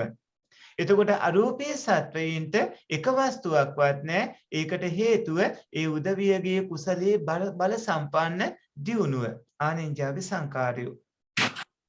රූප ලෝකේ ගාන ජීවා කාය වස්තුන් නැහැ කියලා කියද්දී රූපාවචර බ්‍රහ්මයින්ට නහයක් නැහැ, දිවක් නැහැ, ශරීරයක් නැහැ කියලා හිතන්න එපා. රූපාවචර බ්‍රහ්මයින්ට නහයක් නැහැ, දිවක් නැහැ, ඒ වගේම ශරීරයක් නැහැ කියලා අදහස් කරන්න එපා. එහෙම දෙයක් නෙමෙයි මේ කියන්නේ. මෙතන කියන්නේ ඒ ඇයට නැත්තේ එවැනි හිත් ඇති වෙන්න ඕන කරන ගාන ජීවහා කාය කියන ප්‍රසාද රූප ටිකයි නැත්තේ. නම් වලින්ම කිව්වොත් පඨවි ආපෝ තේජෝ වායෝ වර්ණ ගන්ධ රස ඕජා ජීවිතින්ද්‍රිය රූපයත් එක්ක පින්වත්නි ඒ ඇයට ගාන ප්‍රසාදේ ජීවහා ප්‍රසාදේ කාය ප්‍රසාදේ කියන ඒ ප්‍රසාද සම්තති පහළ වෙන්නේ නැහැ. එතකොට බුදුරජාණන් වහන්සේ දකින්නට ධර්මයේ අහන්නට තමන්ගේ පිරිසුදු බව උදෙසා පින්වත්නි උපකාර වන කවුණු වලට චක්කු වස්තුව සෝත වස්තුව ප්‍රයෝජනවත් වෙනවා. ඒ කියන්නේ ඇස්වල පෙනීම, කන්වල ඇහිීම ආදී වස්තු ප්‍රයෝජනවත් වෙනවා. එතකොට ගානාදී වස්තු තුනෙන් කාමරස ආස්වාදයේ ඇරෙන්න අනිකකට ඒක ප්‍රයෝජනවත් වෙන්නේ නැහැ. ඒ කියන්නේ ගහන ප්‍රසාදේ, ජීවහා ප්‍රසාදේ, කාය ප්‍රසාදේ ඒවයින් කෙරෙන්නේ කාමරස ආස්වාදේ. හැබැයි බ්‍රහ්මයන් ඒ තත්ත්වයට පත් උනේ යාලා එහෙම ඉපදුනේ පංච නීවරණ ධර්මෝ නැති කරගෙන. පංච නීවරණයන් නැති කරගෙන උප්පත්තිය ලැබූ කෙනෙක්ට ඒ නැති කරපු නීවරණයන්ගේ තියෙන කාම ආදී කරුණු වලට අදාළව ඒවා විඳින්න ඕන කරන ප්‍රසාද රූපාදී පහළ වෙන්න ඊයේගේ කර්මයේ ඒ තරම් ඒ කට්ටිය දියුණු තත්ත්වයට පත් කරගෙන තියෙන හින්දා. එතකොට ගානාදී වස්තු තුනෙන් කාමරසාස්වාදී ඇරෙන වෙනත් දෙයකට ප්‍රයෝජනයක් නැහැ. වගේම කාම විරාග භාවනා කුසල බලයෙන් ඉපදුණු බ්‍රහ්මයන්ට ගානාදී වස්තු තුන ඇති වෙන්නේ නැහැ. පින්වත්නි බුද්ධ දාසන වගේ කාරණාවට භාග්‍යවතුන් වහන්සේ දැකීම ධර්ම ශ්‍රවණය වගේ වට චක්කුසෝත වස්තු දෙක පහළ වෙනවා. එතකොට වස්තුවක් ඇසුරු කරගෙනම උපදින හිත් තියෙනවා. වස්තුවක් ඇසුරු කරගෙනම උපදින හිත් තියෙනවා. වස්තුවක් ඇසුරු කරගෙන ඇසුරු කරන්නේ නැතිවත් උපදින හිත් තියෙනවා. වස්තුවක් ඇසුරු කරන්නේ නැතිවම උපදින හිතුත් තියෙනවා. සම්පූර්ණ ඔබේ හිත් හටගන්න විදිහ ගත්තාම වස්තුවක් ඇසුරු කරගෙනම හටගන්න හිතුත් තියෙනවා. වස්තුවක් ඇසුරු කරගෙන වස්තුවක් ඇසුරු කරගන්නේ නැතිවත් හටගන්න හිත් තියෙනවා. වස්තුවක් ඇසුරු කරගන්නේ නැතිවම හටගන්න හිතුත් තියෙනවා. ඇසුරු කරගන්නවා ඇසුරු කරගන්නේ මේ ඒ වගේම ඇසුරු කරගෙනම හටගන්නවා. ඇසුරු කරගන්නෙත් ඇසුරු කරගන්නේ නැතුවත් හටගන්නේ දැන් හිත් තියෙනවා. ඒ වගේම වස්තුවක් ඇසුරු කරගෙනම හටගන්න හිතුත් තියෙනවා. පින්වත්නි චක්කු විඥාන සිත් දෙක චක්කු වස්තුව ඇසුරු කරගෙනමයි උපදින්නේ. සෝත විඥාන සිත් දෙක. එතකොට සෝත වස්තුව ඇසුරු කරගෙනමයි උපදින්නේ. જીවහා විඥාන සිත් දෙක. જીවහා වස්තුව ඇසුරු කරගෙනමයි උපදින්නේ. කාය වස්තුව ඇසුරු කරගෙන කාය විඥාන සිත් දෙක උපදින්නේ. එතකොට මේ වස්තුන් ඇසුරු කරගෙනමයි උපදින්නේ. හැබැයි පංචද්වාර වචනයත් සම්පටිච්ඡන 2ත් සම්තිරණ 3ත් මහා විපාක 8ත් දේශමූල සිත් 2ත් සෝහාන් මාර්ග හිතත් හසිතුප්පාදයත් රූපාවචර සිත් 15ත් කියන සිත් පින්වත්නි 33 හෘද වස්තු ඇසුරු කරගෙනමයි උපදින්නේ. පංචද්වාරා වචනේ සම්පටිච්ඡන 2 සම්තිරණ 3 මහා විපාක 8 ඒ වගේම දේශමූල සිත් 2 සෝහාන් මාර්ග චිත්තය හසිතුප්පාදේ රූපාවචර සිත් 15 කියන මේ සිත් තුන ඇති වෙන්නේ හෘද වස්තු ඇසුරු කරගෙනමයි. කාමාවචර කුසාසිත 8 අරූප කුසාසිත 4 ලෝභ මූල සිත් 8 මෝහ මූල සිත් 2 මනෝද්වාරා වචනය මහා ක්‍රියා සිත් 8 අරූප ක්‍රියා 4 ඒ වගේම ප්‍රථම මේ සෝහාන් මාර්ගයේ ඇරෙන්න ඉතිරි ලෝකෝත්තර සිත් 7 කියන සිත් 42 කාම රූප ලෝක දෙකේ හට ගන්න සත්වයන්ට ඒක හට ගන්නකොට හෘද වස්තු රූපේ ඇසුරු කරගෙන හට ගන්නවා. ඒ වුණාට අරූප ලෝකයේ සත්වයින්ට ඒ සිත් 42 ඇති වෙනකොට අරූප ලෝකයේ සත්වයින්ට වස්තුවක් ඇසුරු කරගන්නේ නැතුව තමයි ඇති වෙන්නේ. එතකොට පින්වත්නි මෙතන වස්තුවක් ඇසුරු කරගන්නට අරූප භූමිය තුළ වස්තුවක් හම්බ වෙන්නේ නැහැ. අරූප ලෝකයේ ඉපදෙන සත්වයින්ට පින්වත්නි වස්තුවක් ඇසුරු කරගන්නේ නැතුව සිත් 15 වන විදිහක් තමයි ලැබෙන්නේ. අරූප විපාක 4 වස්තුවක් ඇසුරු කරන්නේ නැතුව තමයි උපදින්නේ. එතකොට අරූප විපාක 4 වස්තුවක් ඇසුරු නොකරම උපදිනවා. වස්තුවක් ඇසුරු කරගෙනම උපදින හිත් 43ක් තියෙනවා. වස්තුවක් ඇසුරු කොටත් ඇසුරු නොකොටත් උපදින හිත් 42ක් තියෙනවා. ඒතකොට වස්තුවක් ඇසුරු නොකොටම උපදින හිත් 44ක් තියෙනවා. 43ක් වන සිත් වස්තුවක් ඇසුරු කරගෙනම උපදින්නේ ඒ හිත් අරූප ලෝකයේ උපදින්නේ නැති හින්දා. ඒ හිත් අතරින් දිපංච විඥාන පංචද්වාරා වචන සම්පටිච්ඡන සම්තින මහා විපාකයන් අරූප ලෝකයේ හටගන්නේ නැත්තේ ඒවා හටගන්න ద్వාරහා ඒ හිත් වලින් සිදු කරන කෘත්‍යයන් එහි නැති හින්දා. එතකොට දේශමූල සිත් 2 එහි හටගන්නේ නැත්තේ ධානලාභීන්ට ඒ දේශමූල හිත් 2 නැති හින්දා. ව්‍යාපාදේ නැති කරගෙන ඉතින් ඊ තත්ත්වයට දියුණු වෙන්නේ. හසිතෝපාද චිත්තේ එහි නැත්තේ අරූපී සත්වයින්ගේ සිනාවක් පහළ කිරීමක් නැති කරන හින්දා රූපයක් නැති හින්දා.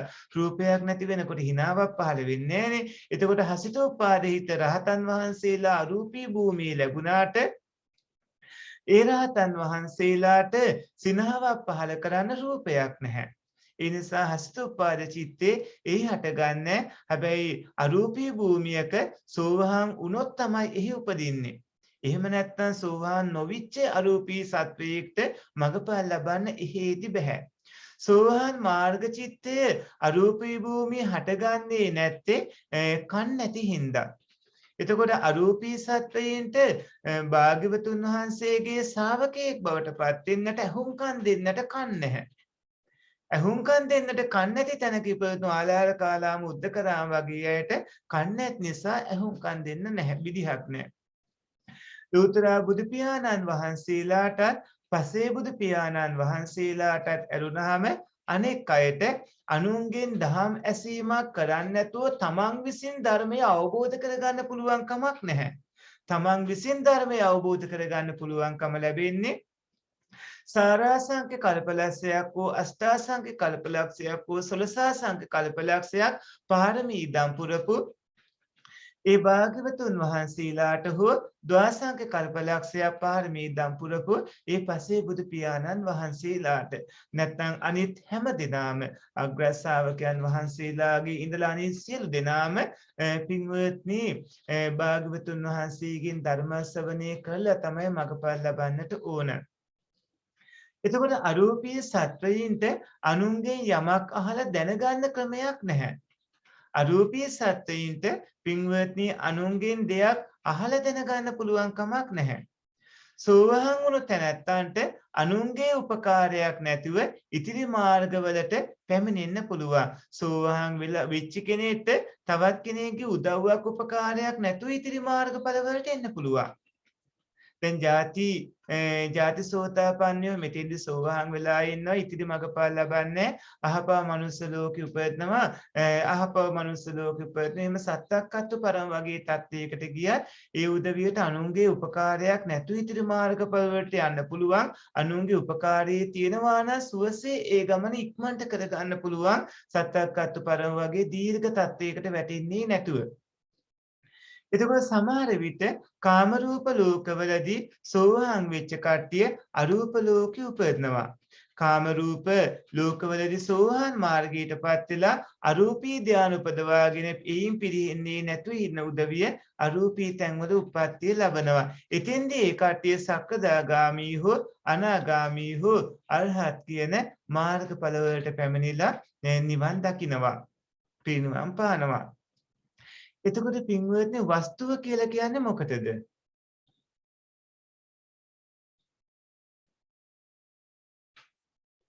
වස්තුව කියන්නේ සිත් උපදින ස්ථානයට. සිත් උපදින ස්ථානයට. ඔය පින්වත්නි සිත් හටගන්න ස්ථානය. ඒක වස්තු කීයක් තියෙනවද? 6ක් තියෙනවා ස්වාමීන් වහන්සේ. මොනවද? චක්කු සෝත ගාන ජීවහා කාය හදය. ඔය ඇත්තෝ අභිධර්මයේ ඉගෙන ගන්න කලින් ගෙදරදොරේදී පින්වත්නි වස්තුව කියලා හඳුන්වපු ඇඳම් පුටු මේස ගෙවල් දොරවල් ආදී ඒ වගේ සංඛ්‍යාව කොච්චරක් ඇද්ද?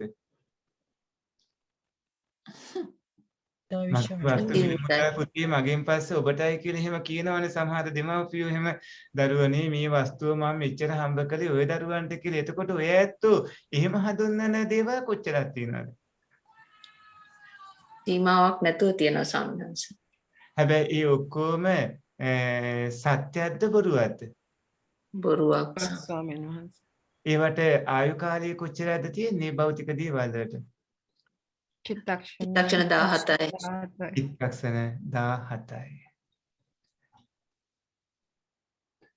පින්වත්නි එතකොට චක්කු වස්තුව කියන්නේ මොකටද?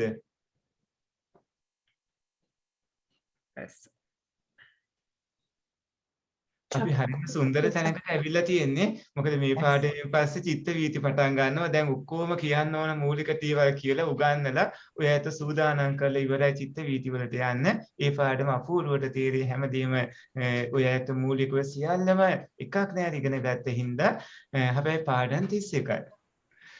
චක්කු ප්‍රසාදයට. එතකොට චක්කු වස්තුව කියන්නේ මොකටද? චක්කු ප්‍රසාදයට. හෘද වස්තුව කියන්නේ මනෝද්වාරය. මනෝද්වාරය. හෘද වස්තුව කියන්නේ වස්තු ප්‍රසාදය. වස්තු ප්‍රසාද. එතකොට කාම රූප අරූප ලෝක තුනේ ඇති වස්තු සහ නැති වස්තු කියන කාම ලෝකයේ වස්තු කීයක් හම්බ වෙනවද? ඔය හයෙන්. හයම හම්බ. හයම හම්බ වෙනවා. රූප ලෝකේ 3 ජීවහා ගාන ජීවහා කාය තුනයි. චක්කු. මොනවද රූප භූමියේ හම්බ වෙන වස්තු තුන? චක්කු සෝත හදය. එතකොට අරූපී භූමියේ වස්තු කීයක් හම්බ වෙනවද? එකක්වත් නැහැ ස්වාමීන් වහන්සේ. අසඤ්ඤ සත්‍ය වස්තු කීයක් හම්බ වෙනවද? එකක්. උත්තර දෙනවා මයික් ඕෆ් වෙලා. එතකොට පින්වත්නි මේ ඔය ඇත්තෝ කියන්න බලන්න අසඤ්ඤ සත්‍යයේ වස්තු කීයක් හම්බ වෙනවද? එකක්වත් නැහැ ස්වාමීන් වහන්සේ. ඉතින් අසඤ්ඤ සත්‍ය රූපේ තියෙනවනේ වස්තු නැතු වෙන්නේ කොහොමද? ප්‍රසාද රූප. ප්‍රසාද රූපයන. ඇයි ඔය ඇත්තෝ කියන්නේ නැති හිත නෑ කියන එක? අසඤ්ඤ සත්‍යයේදී මේ වස්තුවක් තියෙන නම් පින්වත්නි හිත පහළ වීමක් වෙන්න එපාය. අසඤ්ඤ සත්‍යයේ තියෙන රූප නවකයක් පමණයි. එතකොට පින්වත්නි වස්තුවක් ඇසුරු කරගෙනම උපදින හිත් මොනවද? පංච විඥාණය දෙපංච විඥාන සිත්. පංචද්වාර වර්ජනය සම්පටිච්ඡනය සම්තීරණ මහා පංච විපාක විඥාන සිතයි මනෝ ධාතු සිත් 3යි මහා විපාක සිත් 8යි ද්වේෂ මූල සිත් 1යි. වස්තු රූපය ඇසුරු කරගෙන උපදින සිත්. පංචද්වාර වර්ජනයයි සම්පටිච්ඡන 2යි සම්තීරණ 3යි මහා විපාකටයි දේශ මුල 2යි සෝවාන් සෝවාන් මාර්ගයයි අසිතුප්පාදයයි මහා විපාක සිත් 8යි උපාවචන සිත් 15යි. එතකොට වස්තුවක් කිසිම කාලයක ඇසුරු කරන්නේ නැතිව ඇතිවන හිත් මොනවද? ලෝභ මූල සිත්. අරූපාවචර අරූප විපාක සතර අරූපාවචර විපාක සතර. වස්තු රූපය ඇසුරු නොකොට උපදින සිත් ලෝභ මූල සිත් 8යි. මෝහ මූල සිත් 2යි මනෝද්වාර වචනයයි. මහා කුසල් සිත් 8යි. මහා ක්‍රියා සිත් 8යි. අරූපාවචර කුසල් සිත් 4යි. ක්‍රියා සිත් 4යි. සෝතාපට්ටි මාර්ග හැර ඉතිරි ලෝකෝත්තර සිත් 7යි. එතකොට දේශ මූල සිත් අරූප ලෝකේ නැත්තේ මොකක් හින්දාද? ද්වේෂය යහන්නලාගින්ට ද්වේෂ සිත් ප්‍රහාණය කරලා. ධ්‍යානලාභීන් නිසා ද්වේෂය ප්‍රහාණය කරනවා. ඔව්. එතකොට සෝවාන් මාර්ගයේ අරූප ලෝකේ නොලැබෙන්නේ මොකක් හින්දාද?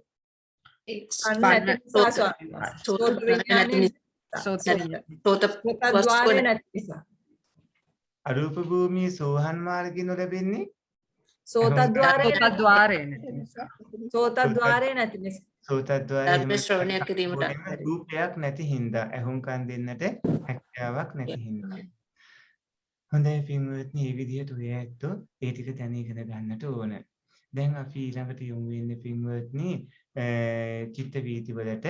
දැන් විශේෂ කවුණක් ඔය ඇත්තන්ට මතක් කරන්න තියෙනවා. ඊට කලින් මේ කවුණු කීපයක් මතක් කරන පින්වත්නි ඔය ඇත්ත දැන් අපූර්වට අපි ධර්ම ඉගෙන ගත්තා. පාඩම් 31කින් මහ විශාල පරාසයක් ඔය ඇත්ත ආවරණය කරගත්තා. මේ මුළු මහත් සූත්‍ර විනය අභිධර්මයේකින් ත්‍රිපිටකයෙන් පරිවාර ග්‍රන්ථ ආදී විසුද්ධි මාර්ග වැනි හැම තැනකටම අදාළව ඔය පින්වතුන් බොහෝ කවුණු කාරණා දැනුවත් වුණා. ඔය ඇත්තන්ට අද පුදුම සතුටකුත් ඇති. ජීවිතෙත් දැන් ගොඩක් ලොකු පරිවර්තනයකුත් වෙලා ඇති. වෙනදා රුස්සන් නැති අරමුණක් ඉස්සරහා ඔය ඇත්තන්ට ඇති වුණු වෙනස දැන් එහෙම ඇති වෙන්නේ නැහැ. ඔය ඇත්ත තුල ලොකු නිවීමක් ඇති. මොකද ඔබ ඔබේ අනාගතය යහපත දකින්න හින්දා. ඒ නිසා පින්වත්නි ඔය ඇත්තෝ අභිධර්මයේ ඉගෙන ගන්න තව කෙනෙක් පීඩාවටපත් කරන්න නෙමෙයි. ඔබව යහපත් තත්ත්වයටපත් කරගන්න. අභිධර්මයේ ඉගෙන ගන්න ඇත්තෝ හුඟක් නිහතමානී වෙනවා. අභිධර්මයේ ඉගෙන ගන්න ඇත්තෝ හුඟක් නිවිලා ඉන්නවා. ඒක හැබෑවටම සිද්ධ වෙන දෙයක්. ඒ ඇත්තන්ගේ ඥානීය මොහුකුරා යෑම නිසාම තමන්ව ඒ තත්ත්වයටපත් කර ගන්නවා. ප්‍රඥාවෙන් තමන්ගේ සියල්ල හසුරුවා ගන්නවා. අභිධර්මයේ ඉගෙන ගත්ත උදවිය මුළු ලෝකයටම පුදුම ආශිර්වාදයක් රැකවරණයක් තියෙන මහා සත්පුරුෂයෙක්. අභිධර්මයේ ඉගෙන ගත්ත කෙනා මහා සත්පුරුෂයෙක් වෙනවා. මොකද ඔහු දැන ඉගෙන ගත්ත ධර්මයේ අනුව ජීවත් වෙනවා. අත්හැල යුතු කාරණා අත්හරිනවා. රකින්න ඕන කාරණා රකින්නවා. තියා ගන්න ඕන කාරණා තියා ගන්නවා. දියුණු කර ගන්න ඕන කාරණා ටික දියුණු කර ගන්නවා. ඉවත් කළ යුතු කාරණා ඉවත් කරනවා. ඒ තමන්ගේ ජීවිතය හරියට කළමනාකරණය කර ගන්න අභිධර්ම ඉගෙන ගන්න උදවිය. දැන් පින්වත්නි අපි ජීවිතයක ඔයත් ජීවිතය ගෙවනකොට ජීවිතයකට වටිනාකමක් එකතු වෙන්න ඕන කාරණාවකට යොමු වෙන්නේ. ඒ තමයි නිර්මාංශ වීම සහ ඒ සත්‍ය ඝාතනයට අදාළව කවුණු කාරණා අපි මේ මොහොතේ අපි ආරාධනා කරනවා. අපි ඇමරිකාවේ පදිංචි ගණකාධිකාරී අපි පින්වන්ත ආනන්ද මාහිම්කන්ද පින්වත් මහත්මයාණන්ට ඔය ඇත්තන්ට මේ කවුණු කීපයක් මතක් කරන්න කියලා. සාදු සාදු සාදු. ස්වාමීන් වහන්සේ ඔබ වහන්සේ දැන් මේ මොහොතකට කලින් කතා කරා මේ අභිධර්මයේ හදාරන අය ඉතාමත්ම නිහතමානී සත්පුරුෂය කියලා. ඔබ වහන්සේ තමයි මම හිතන්නේ අපේ මේ කණ්ඩායමේ ඉන්න ඉතාමත්ම ඉහළම සත්පුරුෂයා. ස්වාමීන් වහන්සේ ඔබ වහන්සේ මේ ඉතාම නිහතමානීව මේ අවස්ථාව ලබා දීම සම්බන්ධයෙන් මම ඒක පැහැදිලි වෙනවා. ඉතින් පළමුවෙන්ම ඔබ වහන්සේගෙන් අවසර පතනවා මේ වචන කිහිප කතා කරන්න අපේ කල්යාණ මිත්‍රයින්ට. ස්වාමීන් වහන්සේ මේ ඇත්තටම අපි අවිද්‍යාව කියන ප්‍රශ්නේ අපි අහලා පුරුදු ප්‍රශ්නයක්, මේ අහලා පුරුදු මාතෘකාවක්. නමුත් ඒක ඉතින් ඒ ධර්මයේ සම්බන්ධයෙන් චතුරාර්ය සත්‍ය නොදකින් වගේ කරුණු මම ඒ ගැන කතා කරන්න බලාපොරොත්තු වෙන්නේ නැහැ. නමුත් අපේ මේ විශාලම අවිද්‍යාවක් තියෙනවා කල්යාණ මිත්‍රවරුනි, අපේ ආහාර සහ අපේ එදිනෙදා ජීවිතය අපි ගත කරන මේ වැරදි ආකල්ප අපි නොදැනීම ගැන. ඉතාමත්ම වැරදි ආකල්ප ටිකක් විශේෂයෙන්ම අපේ ආහාර සම්බන්ධයෙන් තියෙනවා. මම මගේ මේ ස්ක්‍රීන් එක පොඩ්ඩක් ෂෙයා කරන්නම්.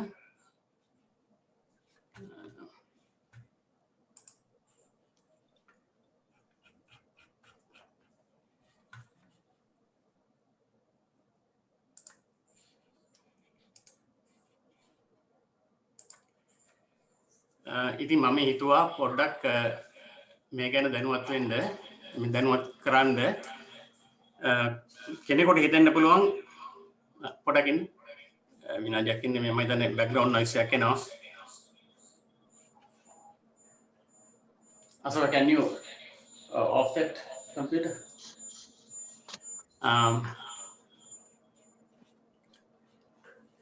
මේ කෙනෙකුට හිතෙන්න පුළුවන් මේ ආනන්ද දැන් ස්වාමීන් වහන්සේ මතක් කරා ආනන්ද මහින්කන්ද කියන්නේ මේ ගණකාධිකාරිවරයෙක් මොකක්ද මේ ආහාර ගැන කතා කරන්න තියෙන යුතුයකම සුදුසුකම කියලා.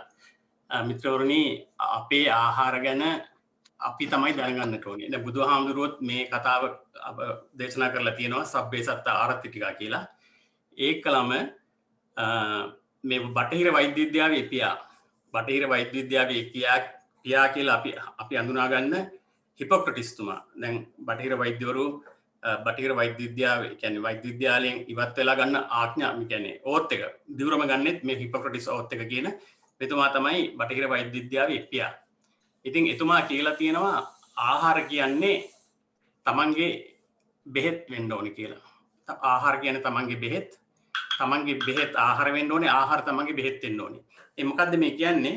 තමන්ගේ ආහාරය අපි හරි ලෙස ගත්තනම් අපිට බෙහෙත් අවශ්‍ය නැහැ කියන එකයි කියන්නේ. ඉතින් අදහස් වෙන්නේ බෙහෙත් සීට්සියක් අවශ්‍ය නැහැ කියලා. කැඩුම් බිඳුම් වගේ දේවල් වලට බෙහෙත් අවශ්‍යයි. නමුත් අපේ ආහාරය අපි හරි නිසලෙස සකසා ගත්තොත් අපිට වෙනත් බෙහෙත් අවශ්‍ය වෙන්නේ නැහැ.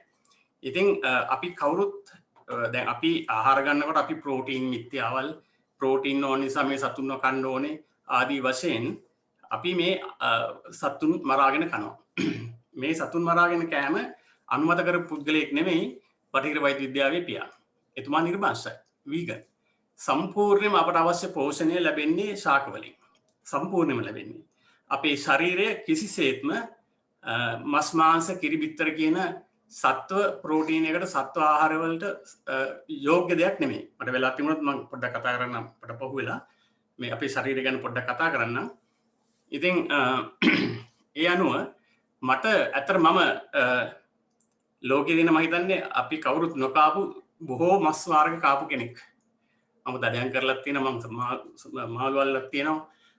ඒකලම හැම මාසෙකම වගේ කාලක් තියෙනවා. මොකද මම ලෝකයේ විවිධ ප්‍රදේශවල මේ වාසය කරා. ලංකාවෙන් පස්සේ ඩුබායි වල, ඊට පස්සේ අප්‍රිකාවේ අවුරුදු 5ක් විතර මම ජීවත් වුණා. ඊට පස්සේ දැන් ඇමරිකාවේ අවුරුදු 18ක් විතර.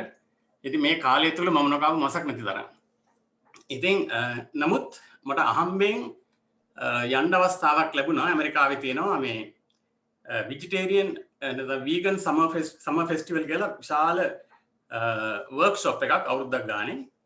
ඒක ඉතාමත් මිල අධික තැනක් දෙන්න යන්න. ඒකට ටිකට් අරගෙන යන්න ඕන තැනක්. ඉතින් මේ ස්ථානයට මට මේ වැඩමුළුවට යන්න අවස්ථාවක් ලැබුණා අහම්බෙන් වගේ 2016 අවුරුද්දේදී.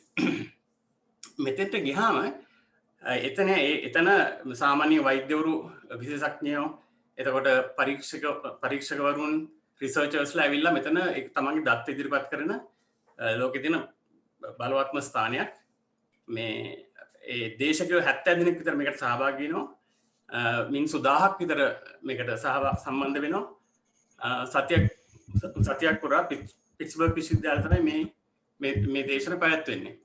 ඉතින් එතෙන්දී මම ගියාම මම ඒ කාලේ වල හැබැයි නිර්මාංශය. ඒ කියන්නේ මම මස් මාළු වලින් වැළකීලා හිටියා 2006 අවුරුද්දේ ඉඳලා මම ඩුබායි මේ කියන්නේ නයිරෝබි ඉන්න කාලේ ඉඳලා.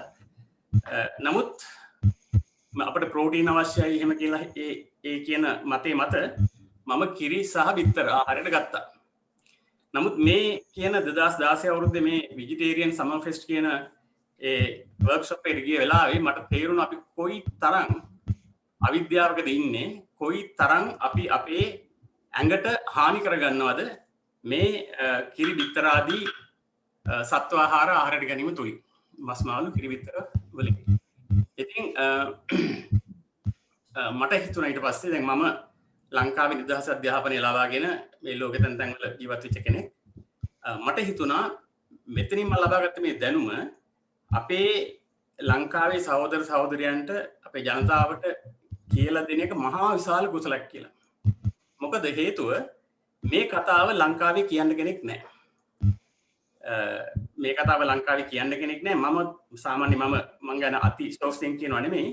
නමුත් එදා ඉඳලා දැන් අවුරුදු 5ක් තිස්සේ මම මේ ගැන හදාරලා මට කිසිම සැකයක් නැතුව ඒත් ගිහිල්ලා තියෙනවා අපේ يعني මස් මාළු කියන දේවල් අපේ ශරීරයට ඉතාමත්ම හිතකරයි කියන එක. ඉතින් මේ කතාව මම ලංකාවට ඇවිල්ලා අපේ GMO එකට ඔය වෛද්‍ය පාදිනිතුමා ඇතුළු ඒ කණ්ඩායමට මම මේ ගැන මතක් කරා. පස්සේ දැන් ඒගොල්ලන්ට මම දේශන පවත්වනවා. ඒගොල්ලෝ මේක පිළි අරගෙන තියෙනවා. දැන් ඒගොල්ලොත් මේ ගැන ඉස්සරහ මේ රජයේ වෛද්‍යවරුන්ගේ සංගමයේ මේ ගැන දැනුවත් කරනවා ලංකාවේ උදවිය. ඊට පස්සේ දැන් අපේ බෞද්ධ මට ඒ වෙලාවකට හිතුණා අපේ බෞද්ධකමම අපේ මේ වැරදි ආහාර රටාවට වර්තමානයේ ඉස්තර බෞද්ධකම නෙමෙයි වර්තමාන බෞද්ධකම හරස් වෙනවාද කියලත්. මොකද දැන් අපි හුඟක් කලාවට කෙනෙකුට මස් මාළු කන්න උනහම ඔය දැන් කියන රහත් කියන සෙට් එකත් මේ බුදුහාමුදුරුවෝ තමයි ගන්නේ මස් මාළු කන්න උනහම. මස් මාළු කන්න කෙනෙක් කියන්නේ නිර්මාංශ වෙන්න ගියොත් ආයෙගොල්ලෝ දේවදත්ත වාදීන් ආදී වශයෙන් පුදුම කතා කියාගෙන බුදුහාමුදුරුවෝ මේ උපයෝගී කරගන්නේ මස් මාළු කන්න උනහම ධර්ම ඉස්සරහට දාගන්නවා. අන්න ඒ තරමට අපි ධර්මය අපහරණයටපත් කරනවා. ඊටාත්ම අපරාධයක් ඒක. මොකද ධර්මය ගැන හොඳට අපි හදාරගෙන ගියොත් ඒ අවස්ථාව 10ක් විතර තියෙනවා. මේ ධර්මයේ මේ මස් මාළු සම්බන්ධයෙන් කතා වෙන. ඉතින් ඒ දර්ශනයක් තුලින් මේක දිහා බැලුවොත් මේක මොකද්ද යටි අදහස කියලා හරියට බැලුවොත් අපිට ඔය අපි කඩින් ගිහිල්ලා ගන්න මස් මාළු කෑමට අවස්ථාවක් නැහැ. මම කිව්වා ස්වාමීන් වහන්සේ ඉන්නේ සම වැඩියෙන් ගැන කතා කරන්න මේ උත්සාහ වෙන්නේ නැහැ. මොකද ධර්මයේ උන්වහන්සේ අපිට කියලා දෙයි. නමුත් ස්වාමීන් වහන්සේට අවසරයක් තියෙනවා ත්‍රිකෝටි පාරිශුද්ධ මාසයක් පමණක් නම් වැළඳෙන්න. ගිහියන්ට මස් මාළු ගන්න කියලා කොහෙවත් මම දැන තරමින් නම් දැනගෙන නැහැ. ඉතින් කෙසේ හෝ මම මේ කියන්න උත්සාහ කරන්නේ මොන අත්ෙන් බැලුවත් ඒ කියන්නේ පරිසරය පැත්තෙන් බැලුවොත් දැන් පරිසරයට වෙන විශාලම හානිය සතුන්ව අනුභව කිරීම. ඒ කියන්නේ ගෝලීය උණුසුම ආදී දේවල් පස සෝදා යෑම කැලෑලි කිරීමේ සීලොම දේවල් සිද්ධ වෙන්නේ මසුන් පිණිස සතුන් ඇති කිරීම මස් පිණිස සතුන් ඇති කිරීම හරහා. දැන් ඔය මීතේන් කියන වායුවෙන් තමයි අපි කියන ග්‍රීන් හවුස් ගෑසස් කියලා මේ වායුවෙන් තමයි මේ ලෝකයට ඇති වෙන විතාම මේ හානි කර ඒ ගෝලීය උණුසුම වැඩි වෙන්නේ. ඒක මේ කාබන් ඩයොක්සයිඩ් කියන්නේ ලෝකෙ තියෙන සීලම රත වාහන වලින් පිටත් වෙන කාබන් ඩයොක්සයිඩ්ට වඩා වැඩි ප්‍රමාණයක් මේ මීතේන් වායුව හරහා අපේ මේ පරිසරය දූෂණය කරනවා. ඉතින් මේ දත් මට ඔක්කොම කතා කරන්න වෙලාවක් නැහැ. නමුත් මට කෙටියෙන් කියන්න දෙන්නේ ඔබතුමන්ලාට අපේ කල්යාණ මිත්‍රයින්ට පොඩි දෙයක්. ලංකාව කියන්නේ ලෙඩ ජාතියක්. තමන්ගේ කිසිම ගෙදරක මම හිතන්නේ ලංකාවේ මේ වෙනකොට කිසිම ගෙදරක දියවැඩියාව හෘද රෝග පිළිකා සහ අධික රුධිර පීඩනය වගේ මේ කියන ප්‍රධාන හතරෙන් ආත්මාවලට මේ කියන ප්‍රධාන හතරෙන් පහෙන් තොර කිසිම දෙයක් අද ලංකාවේ පවුලක් නැති තරම් ඒ තරමට අපි ලෙඩ වෙලා.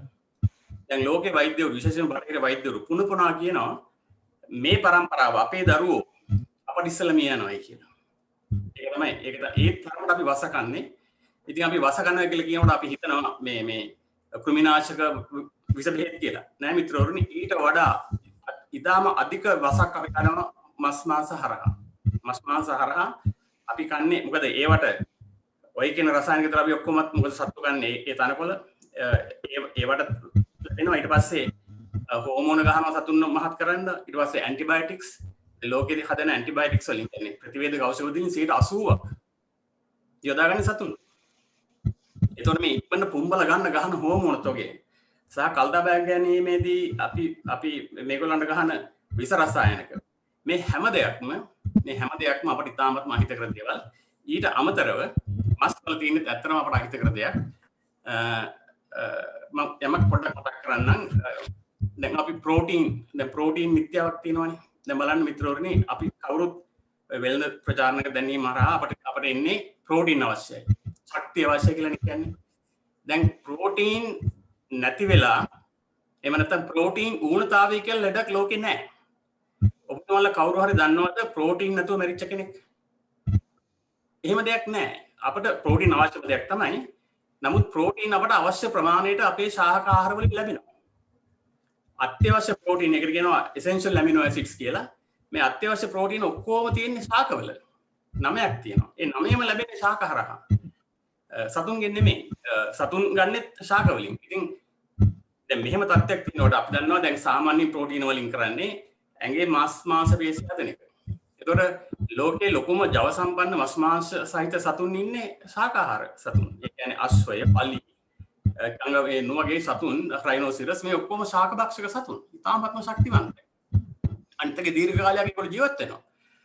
මේ ඉතින් අනිත් එක අපේ ශරීරය හැදිලා තියෙන්නේ මේ ශාක භක්ෂණයට මේ හැදිච්ච ඇඟක් නෙමෙයි අපිට තියෙන. මම වෙලා තුනක් පොඩක් ඒක නවත කතා කරන්න. ඉතින් මම කියන්න උත්සාහ කරේ මුලින් දැන් ඔය NCDs එහෙම නැත්නම් non communicable diseases කියන්නේ. ඒ කියන්නේ බෝ නොවන රෝග. බෝ නොවන රෝග වලින් අපි සම්පූර්ණයෙන්ම පෙළෙන්නේ මස් මාළු කන එක නිසායි කියලා මේ උතුම් වෛද්‍යවරු දැන් කතා කරනවා. මුලින්ම බටහිර වෛද්‍ය විද්‍යාවේ පියාඹන මේ හිපොක්‍රටිස් තුමා මගේ ස්ක්‍රීන් එක පේනවා ඇති. මේ එක වෛද්‍යවරයෙක් මෙතුමාගේ ලස්සන මේ කාටුන් එකක් තියෙනවා. දැන් අපි සාමාන්‍යයෙන් මේ කාටුනේ තියෙන මේ වෛද්‍යවරු දෙන්නෙක් මේක පේනවා ඇති. වෛද්‍යවරු දෙන්නෙක් මේ පොළොව මදිනවා. පොළොව මදින්නේ මේ පිට මේ ටැප් එකෙන් යන වතුර වැටෙනවා බිමට. ඒක සුද්ධ කරන්න දාගෙන පොළොව මදිනවා. නමුත් කියන්නේ ලෙඩේට බෙහෙත් දෙනවා. නමුත් ලෙඩේට හේතුකාරක වෙන දේ බෙහෙත් දෙන්නේ නැතුව. දැන් මේ ලෙඩේට හේතුකාරක වෙන්නේ මේ ටැප් එක කරලා තියෙනවා. මේ ටැප් එක වහන්නේ නැහැ. ටැප් එක වහන්නේ නැතුව අපි පොළොව මදිනවා. ඉතින් මෙන්න මේ වගේ දෙයක් තමයි අද බටහිර වෛද්‍ය විද්‍යාව තුලින් ලෝකෙට සිද්ධ වෙන්නේ. මේ කියන්නේ මේ ඇමරිකානු වෛද්‍යවරු මම කියන දෙයක් නෙමෙයි. මම පෙන්නන්න මේ වෛද්‍යවරයා මෙතුමා මෙන්න මේ කියන වෛද්‍යවරයා. මේ කියන වෛද්‍යවරයා ડોક્ટર ඩීන් ඕනිස්. මෙතුමා කියනවා මේ මෙතුමා තමයි ඒ අර කාටුන් එක පළ කරලා තියෙන්නේ. මේක ලෝක ප්‍රසිද්ධ කාටුන් එකක්. අර මම ඉස්සලා පෙන්නපු එක. මෙතුමා තමයි අර ක්ලින්ටන් අපේ ජනාධිපතිතුමාගේ ඇතිවෙච්ච කැන්සර් එක හොඳ කරේ සම්පූර්ණ ආහාරය වෙනස් කරලා ශාකාහාර වලින්. මෙතුමා කියනවා මේ ලයිෆ්ස්ටයිල් මෙඩිසින් කියලා කියන්නේ තමන්ගේ ආහාරේ ලයිෆ්ස්ටයිල් එක වෙනස් කරලා ලෙඩ හොඳ කරන්න පුළුවන්. ඒ කියන්නේ ලෙඩ සප්‍රෙස් කරනවා නෙමෙයි, ඒ කියන්නේ යටපත් කරනවා විතරක් නෙමෙයි සම්පූර්ණයෙන් හොඳ කරන්න පුළුවන්. තමන්ගේ ඥාන විකෘතිතාව තියෙනවා. මේ ආහාර වලින් ඇති වෙච්ච එහෙම නැත්නම් ඒ ඥාන විකෘතිතාව පව ආහාරය සකස් කරගන්න පුළුවන් කියලා මෙතුමා කියනවා. මේ සම්පූර්ණ වීගන් ආහාරයක්. එහෙම නැත්නම් මස් මාංශ වලින් තොර ආහාරයකට යන්න කියන තමයි මෙතුමා මේ කියන්නේ. දැන් මෙන්න මේ වෛද්‍යතුමා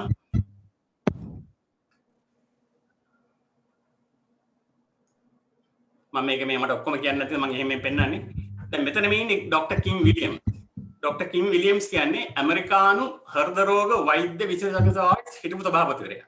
එතුමා දැන් බාරකාරයා. දැන් මේ ගිය අවුරුද්දකට කලින් රිටයර් වුණා.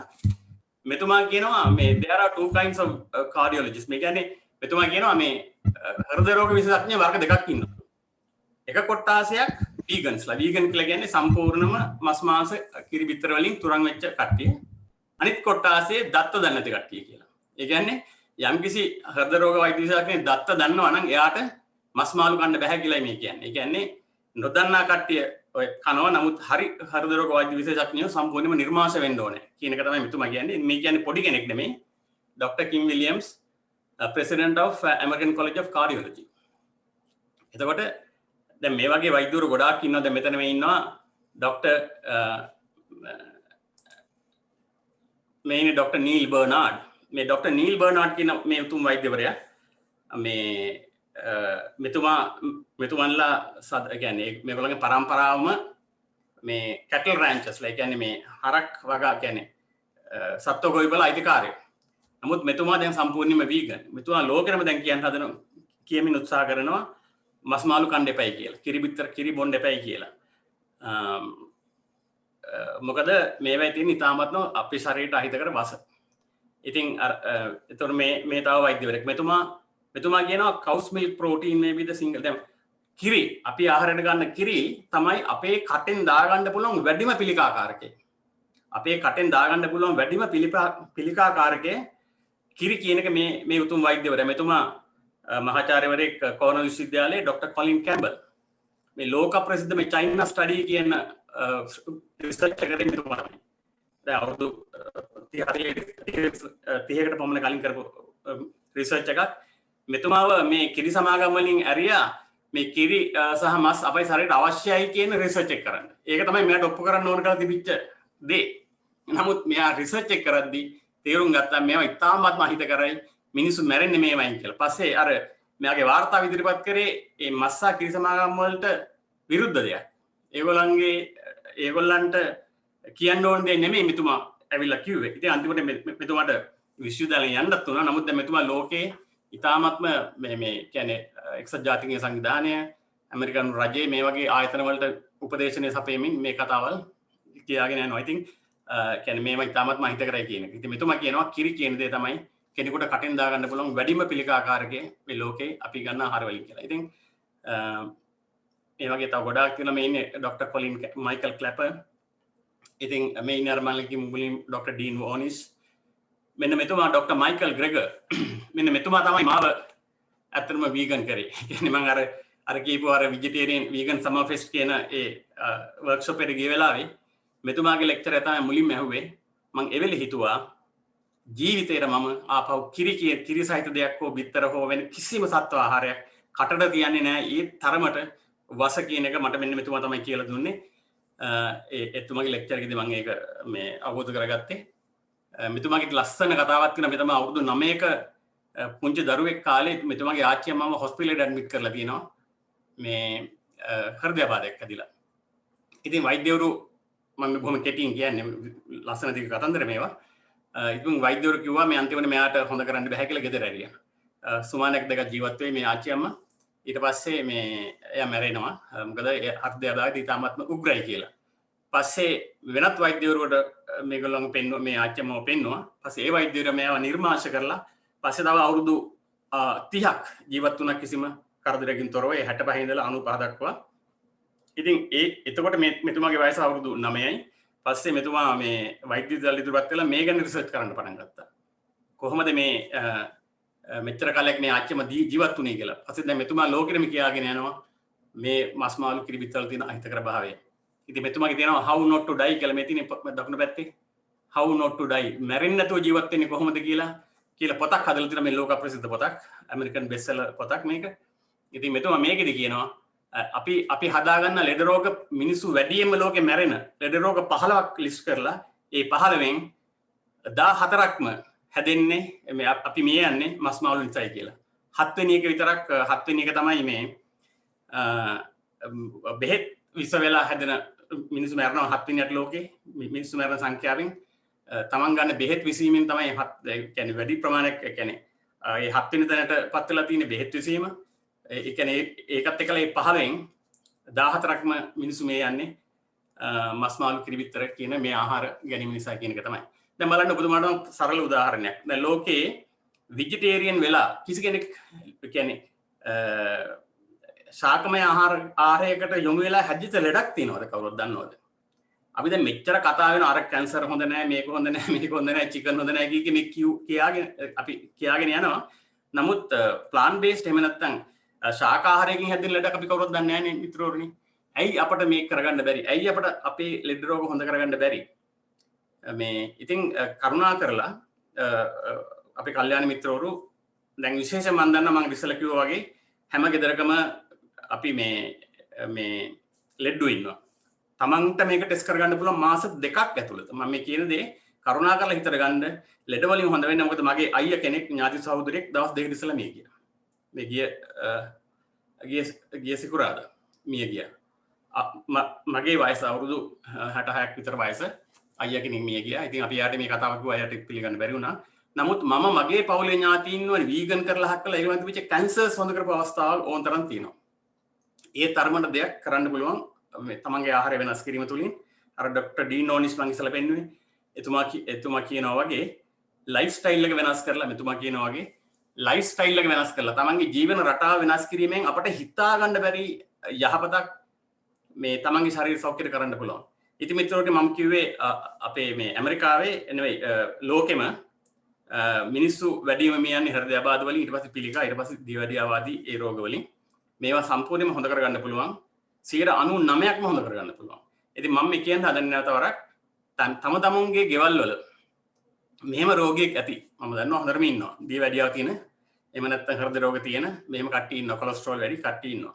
මම ඔබතුමන්ලාට කියනවා අද ගිහිල්ලා බ්ලඩ් ටෙස්ට් එකක් අරගෙන ඔය කියන ඔය තමන්ගේ කොච්චර කොලෙස්ටරෝල් තියෙනවද කොච්චර සීනි තියෙනවද කොච්චර අක්මාවේ ප්‍රශ්න තියෙනවද කියන එක නෝට් කරගෙන පොඩි ටෙස්ට් එකක් ගන්න ඕන ක්ලිනික් එකකට ගිහලා ගන්න පුළුවන්. රුපියල් 2000 3000 යයි. ඊට පස්සේ මාස දෙකක් අඩු සාමාන්‍ය මාස දෙක සම්පූර්ණයෙන්ම නිර්මාංශ වෙන්න. විශේෂයෙන්ම කිරි. අපි දැන් අද කන්නේ මේ කිරි විතරක් නෙවෙයි පිටි කිරිනේ ඒක සම්පූර්ණයෙන්ම වහා. මේ කිරි වලින් බිත්තර වලින් මස් මාළු වලින් අයින් වෙලා මාස දෙකක් ගිහිල්ලා ඔය කියන ටෙස්ට් එක ආපහු අරන් බලන්න තමන්ගේ ලෙඩේ හොඳ වෙලා නැද්ද කියලා. තමන්ගේ ලෙඩේ හොඳ වෙලා නැද්ද කියලා ආපහු අරගෙන බලන්න. මොකද ඒ තරමට මේ බලපෑමක් මේ ආහාර වලින් තමයි ඇති කරගෙන තියෙන්නේ අපේ ශරීරවලට. අපි දන්නවා ආරෝග්‍ය පරමාලාභ කියලා බුදුන් වහන්සේ මේ කතාව තමයි අපිට කියන්න උත්සාහ කරේ. සබ්බේ සත්ත ආරත්ති ටික කියලා බුදුහාමුදුරුවෝ කිව්වෙත් මේ කතාවමයි. තමන්ගේ ආහාරයෙන් යැපෙන්න පුළුවන් කියන නැත්තම් කවුරුත් කියන්න ඕනේ නැහැ නේද අපට ආහාර අවශ්‍යයි කියලා. නමුත් ආහාරයේ පමණකින් තමන්ගේ කය හදාගන්න පුළුවන් කියන එක හරි ආහාරයකින් තමයි බුදුන් වහන්සේ සඳහන් කරේ. ඒ වගේම තමයි අර ડોක්ටර් පයිතගරස් නෙමෙයි මේ හිපොක්‍රටිස් තුමාත් ඒත් කිව්වෙත් ඒකම තමයි ආහාරය සකස් කරගන්නයි කියලා. දැන් මම අපේ තියෙන පොඩි මිත්‍යාවන් ටිකක් කියන්නම් බලන්න මේ කිරි අපට මේ වැඩිම බැහැයක් තියෙන මිත්‍රවරුනි කිරි වලට. මම මෙන්න මෙහෙම කතාවක් කියනවා. මොකද්ද? මේ ලෝකේ සත්ත්ව සංහතියේ කිසිම සතෙක් තමන්ගේ කිරි මවගේ කිරි ඇරුණාම වෙනත් සතෙක්ගේ කිරි බොන්නේ නැහැ. හොඳට මතක තියාගන්න මේක ඔලුවට ගන්න. ලෝක සත්ත්ව සංහතියේ කිසිම සතෙක් තමන්ගේ කිරි ඇරුණාන් පස්සේ වෙනත් සතෙක්ගේ කිරි බොන්න පුරුදු වෙලා නැහැ. ඒක එක දෙක සත්ව සංහතියේ කිසිම සතෙක් ලදරු අවදීන් පස්සේ කිරි බොන්නෙත් නැහැ. එතකොට කිරි කියන දේ ලදරුවන්ට ස්වභාව ධර්මයෙන් හදලා දීලා තියෙන දෙයක්. ඒක තමන්ගේ මවගේ කිරි. මොකද තමන්ගේ මවගේ කිරි තමයි තමන්ගේ පරම්පරාවට අවශ්‍ය විදිහට හැදිලා තියෙන්නේ. එතකොට කිරි දැන් එතකොට අපි අපේ ලදරුවෙක් මනුස්ස දරුවෙක් පැහැදිලිවම අවුරුද්දක් එකමාරක් යනකම් මවගේ කිරි බොන්න ඕනේ. ඒක අවශ්‍යමයි. ඒක නැතුව මේ හරක් කිරි දීලා වෙලා අපි ළමයින්ව හරක් කරන්න නෙමෙයි අපි කරන්න ඕන දේ. එතකොට ඒක මතක තියාගන්න. අනිත් එක අර මම මුලින් කිව්වා වගේ ප්‍රෝටීන් මිත්‍යාව. ප්‍රෝටීන් නැති වෙච්ච ලෙඩක් අපිට නැහැ. අපට අවශ්‍ය ප්‍රෝටීන් ශාකාහාරයෙන් ඒ කියන්නේ එළවලු, පළතුරු, ධාන්‍ය වර්ග සහ ඇට වර්ග වලින් ඕන තරම් ලැබෙනවා. දැන් ප්‍රෝටීන් බහුල ආහාර තමයි ඔය මේ ලෙගියුම්ස් කියලා කියන්නේ. ඒ කියන්නේ රනිල කුලේ ආහාර. පරිප්පු කව්පි මුං ඇට එතකොට මේ ඔය හාල් වල තියෙන රතු ඒ නියුඩ් මේ ඔය හැම එකම අපිට අවශ්‍ය ප්‍රෝටීන් තියෙනවා. අනිත් එක ගොටු වල කංකු මුකුණු වෙන්න ඒ ඔක්කොගෙම ප්‍රෝටීන් තියෙනවා. ඇත්තටම මස් වලින් ලැබෙන්නේ ප්‍රෝටීන් පමණයි. මතක තියාගන්න. මස් වලින් ලැබෙන්නේ නැහැ තන්තු. අපි අහන්න ඕනේ අපට ප්‍රෝටීන් ලැබෙන්නේ කොහෙන්ද කියලා නෙමෙයි. අපට තන්තු ලැබෙන්නේ කොහෙන්ද කියලා. මොකද මිනිස්සු මේ මැරෙන්නේ අපට අර ප්‍රතිඔක්සිකාරක ඇඟේ නැති වෙලා යන්නේ තන්තු නැති නිසා. ඒ කියන්නේ අපි ඒකට කියනවා ෆයිබර් කියලා. ෆයිබර්. එතකොට ඒ මස් වලින් ලැබෙන්නේ ඒ ප්‍රෝටීන් ටික විතරයි සාමාන්‍යයෙන්. ඔය හරක් මස් වල යකඩ ටිකක් වගේ දේවල් ටිකක් තියෙනවා. නමුත් අපි ගන්නට ඕනේ ශාකාහාර ලැබෙන දේවල්. ඒකට ඒ ශාක වල අපිට විටමින් වර්ග තියෙනවා, ලවණ වර්ග තියෙනවා, තන්තු තියෙනවා සහ ප්‍රෝටීනුත් තියෙනවා. එතකොට අපි ශාක ආහාරයකට යොමු වෙච්ච කෙනෙක් කිසිම වෙලාවක තමන්ගේ ශරීර සෞඛ්‍යය ගැන බය වෙන්න දෙයක් නැහැ. මම මේ කියන්නේ මගේ අත්දැකීමෙන්. මම ඉතාමත් නිරෝගී පුද්ගලෙක්. දැන් අවුරුදු 66ක් විතර වෙනවා. ඉතින් මම දන්නේ මම මේ කීපු ටික තේරුණාද කියලා ප්‍රශ්නයක් තියෙනවා නම් අහන්න කරුණාකරලා. මම මේ බොහොම කෙටියෙන් අපේ කාලය වැඩි ගන්න ඕනේ නැති නිසා මම මේ මෙහෙම පිළිවෙල කරන්නේ. නැත්නම් මේක සාගරයක් වගේ කතාවක්. ගොඩාක් දේවල් කියන්න තියෙනවා. අනිත් එක දැන් අපි මේ ලෝකේ හැදෙන ලොකුම ප්‍රශ්න වලට දැන් කල්පනා කරන්න මම මේ කරුණාව මෛත්‍රිය ගැන කතා කරේම නැහැ. මොකද අපි කරන අපරාධේ දැන් ලංකාව බෞද්ධ රටක් කියාගෙන අපි එක දවසකට කුකුළු ලක්ෂ 5ක් ලංකාවේ ඝාතනය කරනවා. ලක්ෂ 5ක්. හරක් 5000ක් එක දවසට ඝාතනය කරනවා. ඌරු කීයද දන්නේ. ඉතින් දැන් ලංකාවේ අපි හිතමු අන්‍ය ආගමිකයෝ ඉන්නවයි කියලා. ඒතර බෞද්ධයෝ 75% වෙන මේ රටේ අපි මේ අර ලක්ෂ 5න් ඒතර ලක්ෂ 3.5ක් විතර අපි ඝාතනය කරන මේ බෞද්ධ වෙන්නේ. කොහොමද අපිට ඒක කරන්න පුළුවන් වෙලා තියෙන්නේ? අපේ ආගමේ එහෙම දෙයක් තියනවද? අවිහිංසාව ගැන, මෛත්‍රී ගැන, සතර බ්‍රහ්ම විහරණ ගැන කතා කරන අපි, පාණාතිපාතාවෙන් පටන් ගන්න අපි. දැන් හැබැයි අපි දන්නවා මම වැඩි කතා කරන්න උත්සාහ කරන්නේ නැහැ. ස්වාමීන් මගේ ඔන්න වීඩියෝ එකක් තියෙනවා මට ඒක දාන්න පුළුවන්. මම ඒක අපි ස්වාමීන් වහන්සේට යොමු කරලා උන්වහන්සේගේ අනුමැතිය අරගෙනයි තියෙන්නේ. නිර්මාණ ශ්‍රීම සහ බෞද්ධ ආගම ගැන මගේ මත ටිකක් මම ඉදිරිපත් කරන්නේ. ස්වාමීන් වහන්සේ අනුමත කරා එක. උන්වහන්සේගේ අධික්ෂණයට පාත්‍ර කළා. මම ඕනනම් ඒකට දාන්නත් පුළුවන්. ඉතින් ඒ ගැන ලොකුට මම කතා කරන්නේ. නමුත් මොකද සන්නස? ඒක අපේ මහත්මයා දැන් දාමු නේද? කට්ටිය ලබා ගන්න. හොඳයි සන්න මම දාන්නම් එහෙනම්.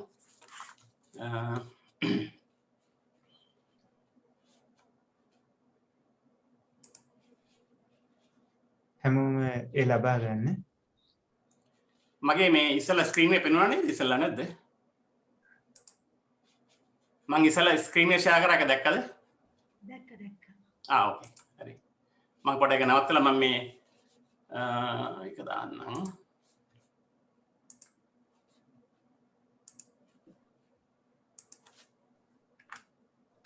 මම මේක දානවා chat එකට. දැන් ඩිස්ප්ලේ එක අවසරයි ස්වාමීන් වහන්සේගේ අවසරයි. දැන් ඩිස්ප්ලේ කරන්නේ නැතුව ලින්ක් එක දාන්න. ඒක කට්ටිය ඩවුන්ලෝඩ් කරන් බලන්න පුළුවන්. ඔව් මම ඔන්න එකක් දැම්මා.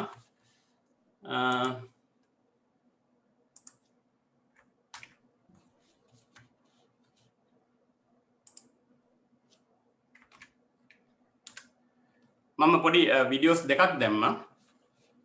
තව ගොඩක් තියෙනවා මේ මේක ඩවුන්ලෝඩ් කරන්න බලන්න පුළුවන්. කරුණාකරලා බලන්න මොකද මේක මේකට මුදල් යන දෙයක් නෙමෙයි. තමන්ට ගැලපෙනවා නම් මේ කියන දේවල් ඇත්ත කියලා තේරෙනවා නම් මේක ගැන දැනුවත් වෙන්න. මොකද දැනුවත් වෙන්නේ තමන්ගේ ශරීර සෞඛ්‍ය සඳහා. ඉතින් මෙන්න මේ එකක් මේක මේ තවත් එකක්. දැන් මම අර මුලින් කිව්වා මේ අපිට මේ ලෙඩ හැදෙන්නේ මස් කියන්නේ non NCDs non communicable diseases කියන මේ බෝ නොවන රෝග වලට ප්‍රධාන හේතුව මස් මාළු කියලා. එහෙම නැත්නම් කිරිබිත්තර සත්ව ප්‍රෝටීන් කියලා. ඒ විතරක් නෙමෙයි ස්වාමීන් වහන්සේ දැන් සියලුම වෛරස් අපිට මිනිසාට මහා භයානක වසංගත රෝග ඇති කරපු සියලුම වෛරස් එන්නේ සතුන්ගෙන්.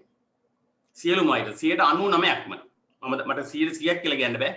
99%ක් මේ කියන්නේ වසූරිය කක්කල් කැස්ස ඒ කාලේ දැන් ඒවා නැහැ. නමුත් ඒ වසූරිය වගේ ලෙඩ බව ඇති උනේ සතුන්ව අනුභවයට ගැනීම තුලින්. දැන් ඒ විතරක් නෙමෙයි දැන් අපි දන්නවා මේ කොරෝනා වෛරස් කියන එක. අපි දන්නවා සතුන්ගෙන් පැමිණියේ කියලා. SARS, Ebola, swine flu, avian bird flu කියලා අපි දැන් ඔය කිය mad cow disease.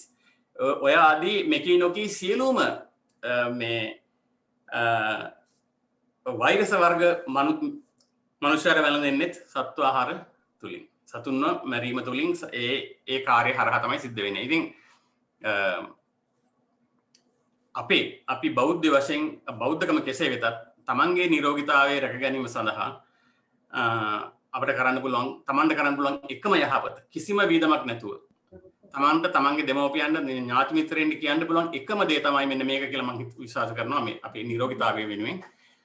ඒක කරුණා කරලා කරන්න. ඒ විතරක් නෙමෙයි අපි දැන් බෞද්ධ වශයෙන් මම වචන තව දෙක තුනක් කියන්නම් අපි කරන අපරාධය සම්බන්ධයෙන්. මම ඉස්සෙල්ලා කිව්වා ලංකාවේ ලක්ෂ 4ක් 5ක් එක දවසට කුකුළු මරනවා. 5000ක් පමණ හරක් මරනවා. ඌරෝ ඒත් 5000ක් විතර. නෑ මම හිතන්නේ 3000ක් පමණ ඌරු එක දවසට මම මේ කියන්නේ. මිත්‍රවරුනි අපි එක්කෙනෙක් නිර්මාංශ වුණොත් අපි එක අවුරුද්දකට කුකුලන්ගෙන් බලන් ගණන් බැලුවොත් කුකුළු 103 දෙනෙක් ජීවිත බේරනවා. නිර්මාංශ වෙච්ච කෙනෙක් කුකුලන් 103 දෙනෙක් අපි ජීවිත බේරනවා. බලන්න කොයිතරම් දෙයක් අපිට කරන්න පුළුවන්ද කියලා මේ සත්ව ඝාතන පාණාතිපාතා ඔය කියන දේවල් හරහා.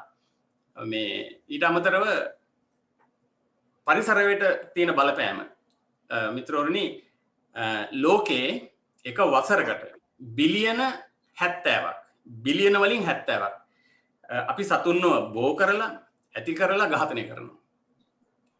ඒතොර ලංකාවේ මේ ලෝකයේ තියෙන ජනගහනය බිලියන 7යි. ලෝකේ ජීවත් වෙන්නේ බිලියන 7ක ජනගහනයක්.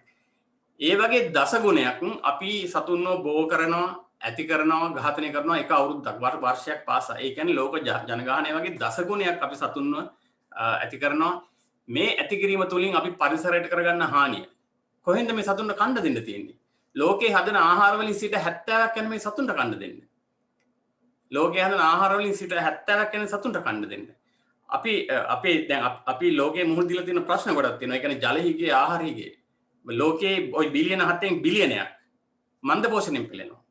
ඒතර අපි ඒ සතුන් ඒ මිනිස්සුන්ට කන්න දෙන්නේ නැතුව අපි ආහාර හදලා සතුන්ව බෝ කරලා සතුන් මරාගෙන කාලා හක් කරලා මහ විශාල විනාශයකට අපි ගමන් කරනවා. මේක සම්පූර්ණ මේ ඩිස්පැරිටි එකක්. මොකද්ද මේකට කියන්නේ? මේ අසමතුලිතතාවයක්. මෙහෙම මේ ලෝකේ පවතින්න බෑ මේ විදියට. අපේ පරිසරය රැක ගන්නත් බෑ. අපි කාල බෝම්බයක් උඩ මේ ජීවත් වෙන්නේ. අපි පරිසරය ගැන කිසිම හැඟීමක් නැහැ. ඉතින් එහෙම අපි ස්වාමීන් වහන්සේ මුලින් කිව්වා අපි ධර්මයේ හදාරන කට්ටිය පරිසර හිතවාදී එහෙම නැත්නම් ඊ타මත්ම නිහතමානී සත්පුරුෂයෝ කියලා. අපි මේ ගැන පොඩ්ඩක් හිතන්න උත්සාහ කරන්න. අපි මිනිස්සෙක් වශයෙන් අපි ජීවත් වෙන්නේ සියලුම දේවල් අපිට ලැබෙන්නේ අනුන්ගෙන්. මම මේ අනන් ඉන කමිසේ මේ තාක්ෂණය අපි ගමන් කරන වාහන හදපු දරවල් අපි කරපු දෙයක් නෙමෙයි. මේ පරිසරය විසින් කවුරු හරි මේ ලෝකේ ජීවත් වෙන කෙනෙක් විසින් අපට හදලා දීපු දේවල්. ඉතින් අපිට යුතුයකමක් තියෙනවා පරිසරය ගැන අපේ වටපිටාව ගැන සැලකිලිමත් වෙන්න. දැන් මීමැස්සා කියන සතා අපිට වඳ වුණොත් මොකක් හරි හේතුවක් නිසා වැරදි බෙහෙතක් ගහලා හරි මොනවා හරි වෙලා වඳ වුණොත් අපිට මාස 3කට අපිට ජීවත් වෙන්න බෑ. මීමැස්සාගෙන් ඒ තරම් සේවයක් වෙනවා මේ පරාගණය හරහා ආහාර නිෂ්පාදනය කිරීමේදී. ඒ වගේම ඒ කියන්නේ හැම සතෙක්ම අපට අවශ්‍යයි මේ පරිසරයේ ඉකොලොජි එක නැත්තම් මේ ජීවිත මොකද්ද මේ සමතුලිතතාවය රැක ගැනීමට. අපට ඕන හැටියට මේක පරිසරය නාස්ති කරන්න බෑ. ඉතින් අනිත් එක දැන් ජලහිගේ දැන් ලෝකේ තාමත්ම දැඩි ජලහිගේ මොහොත පාවිච්චි කරනවා. ලංකාවේ අති විශේෂයෙන් බොණ්ඩ ජලය නැහැ හරියාකාරව.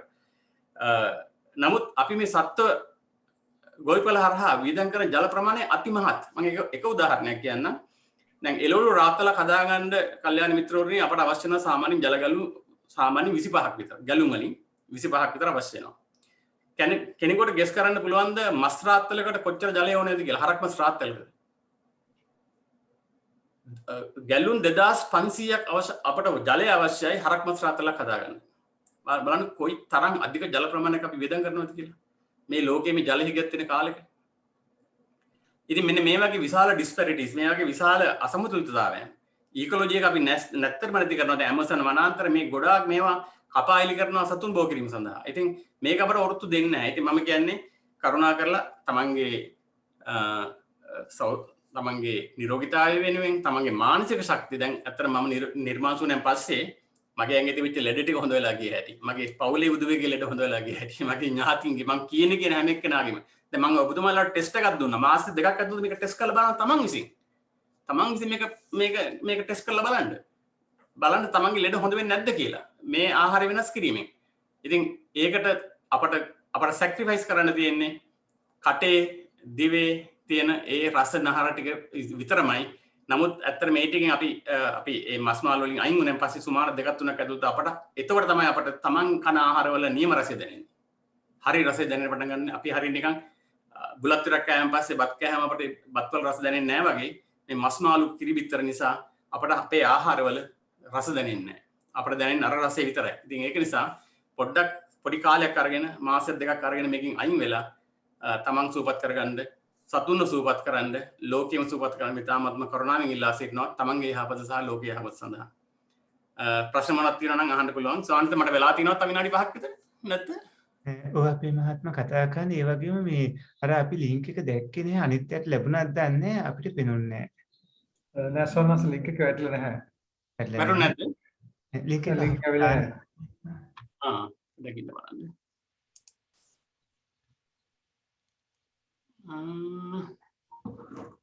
මේ ලින්ක් දෙකක් තියෙන උඩ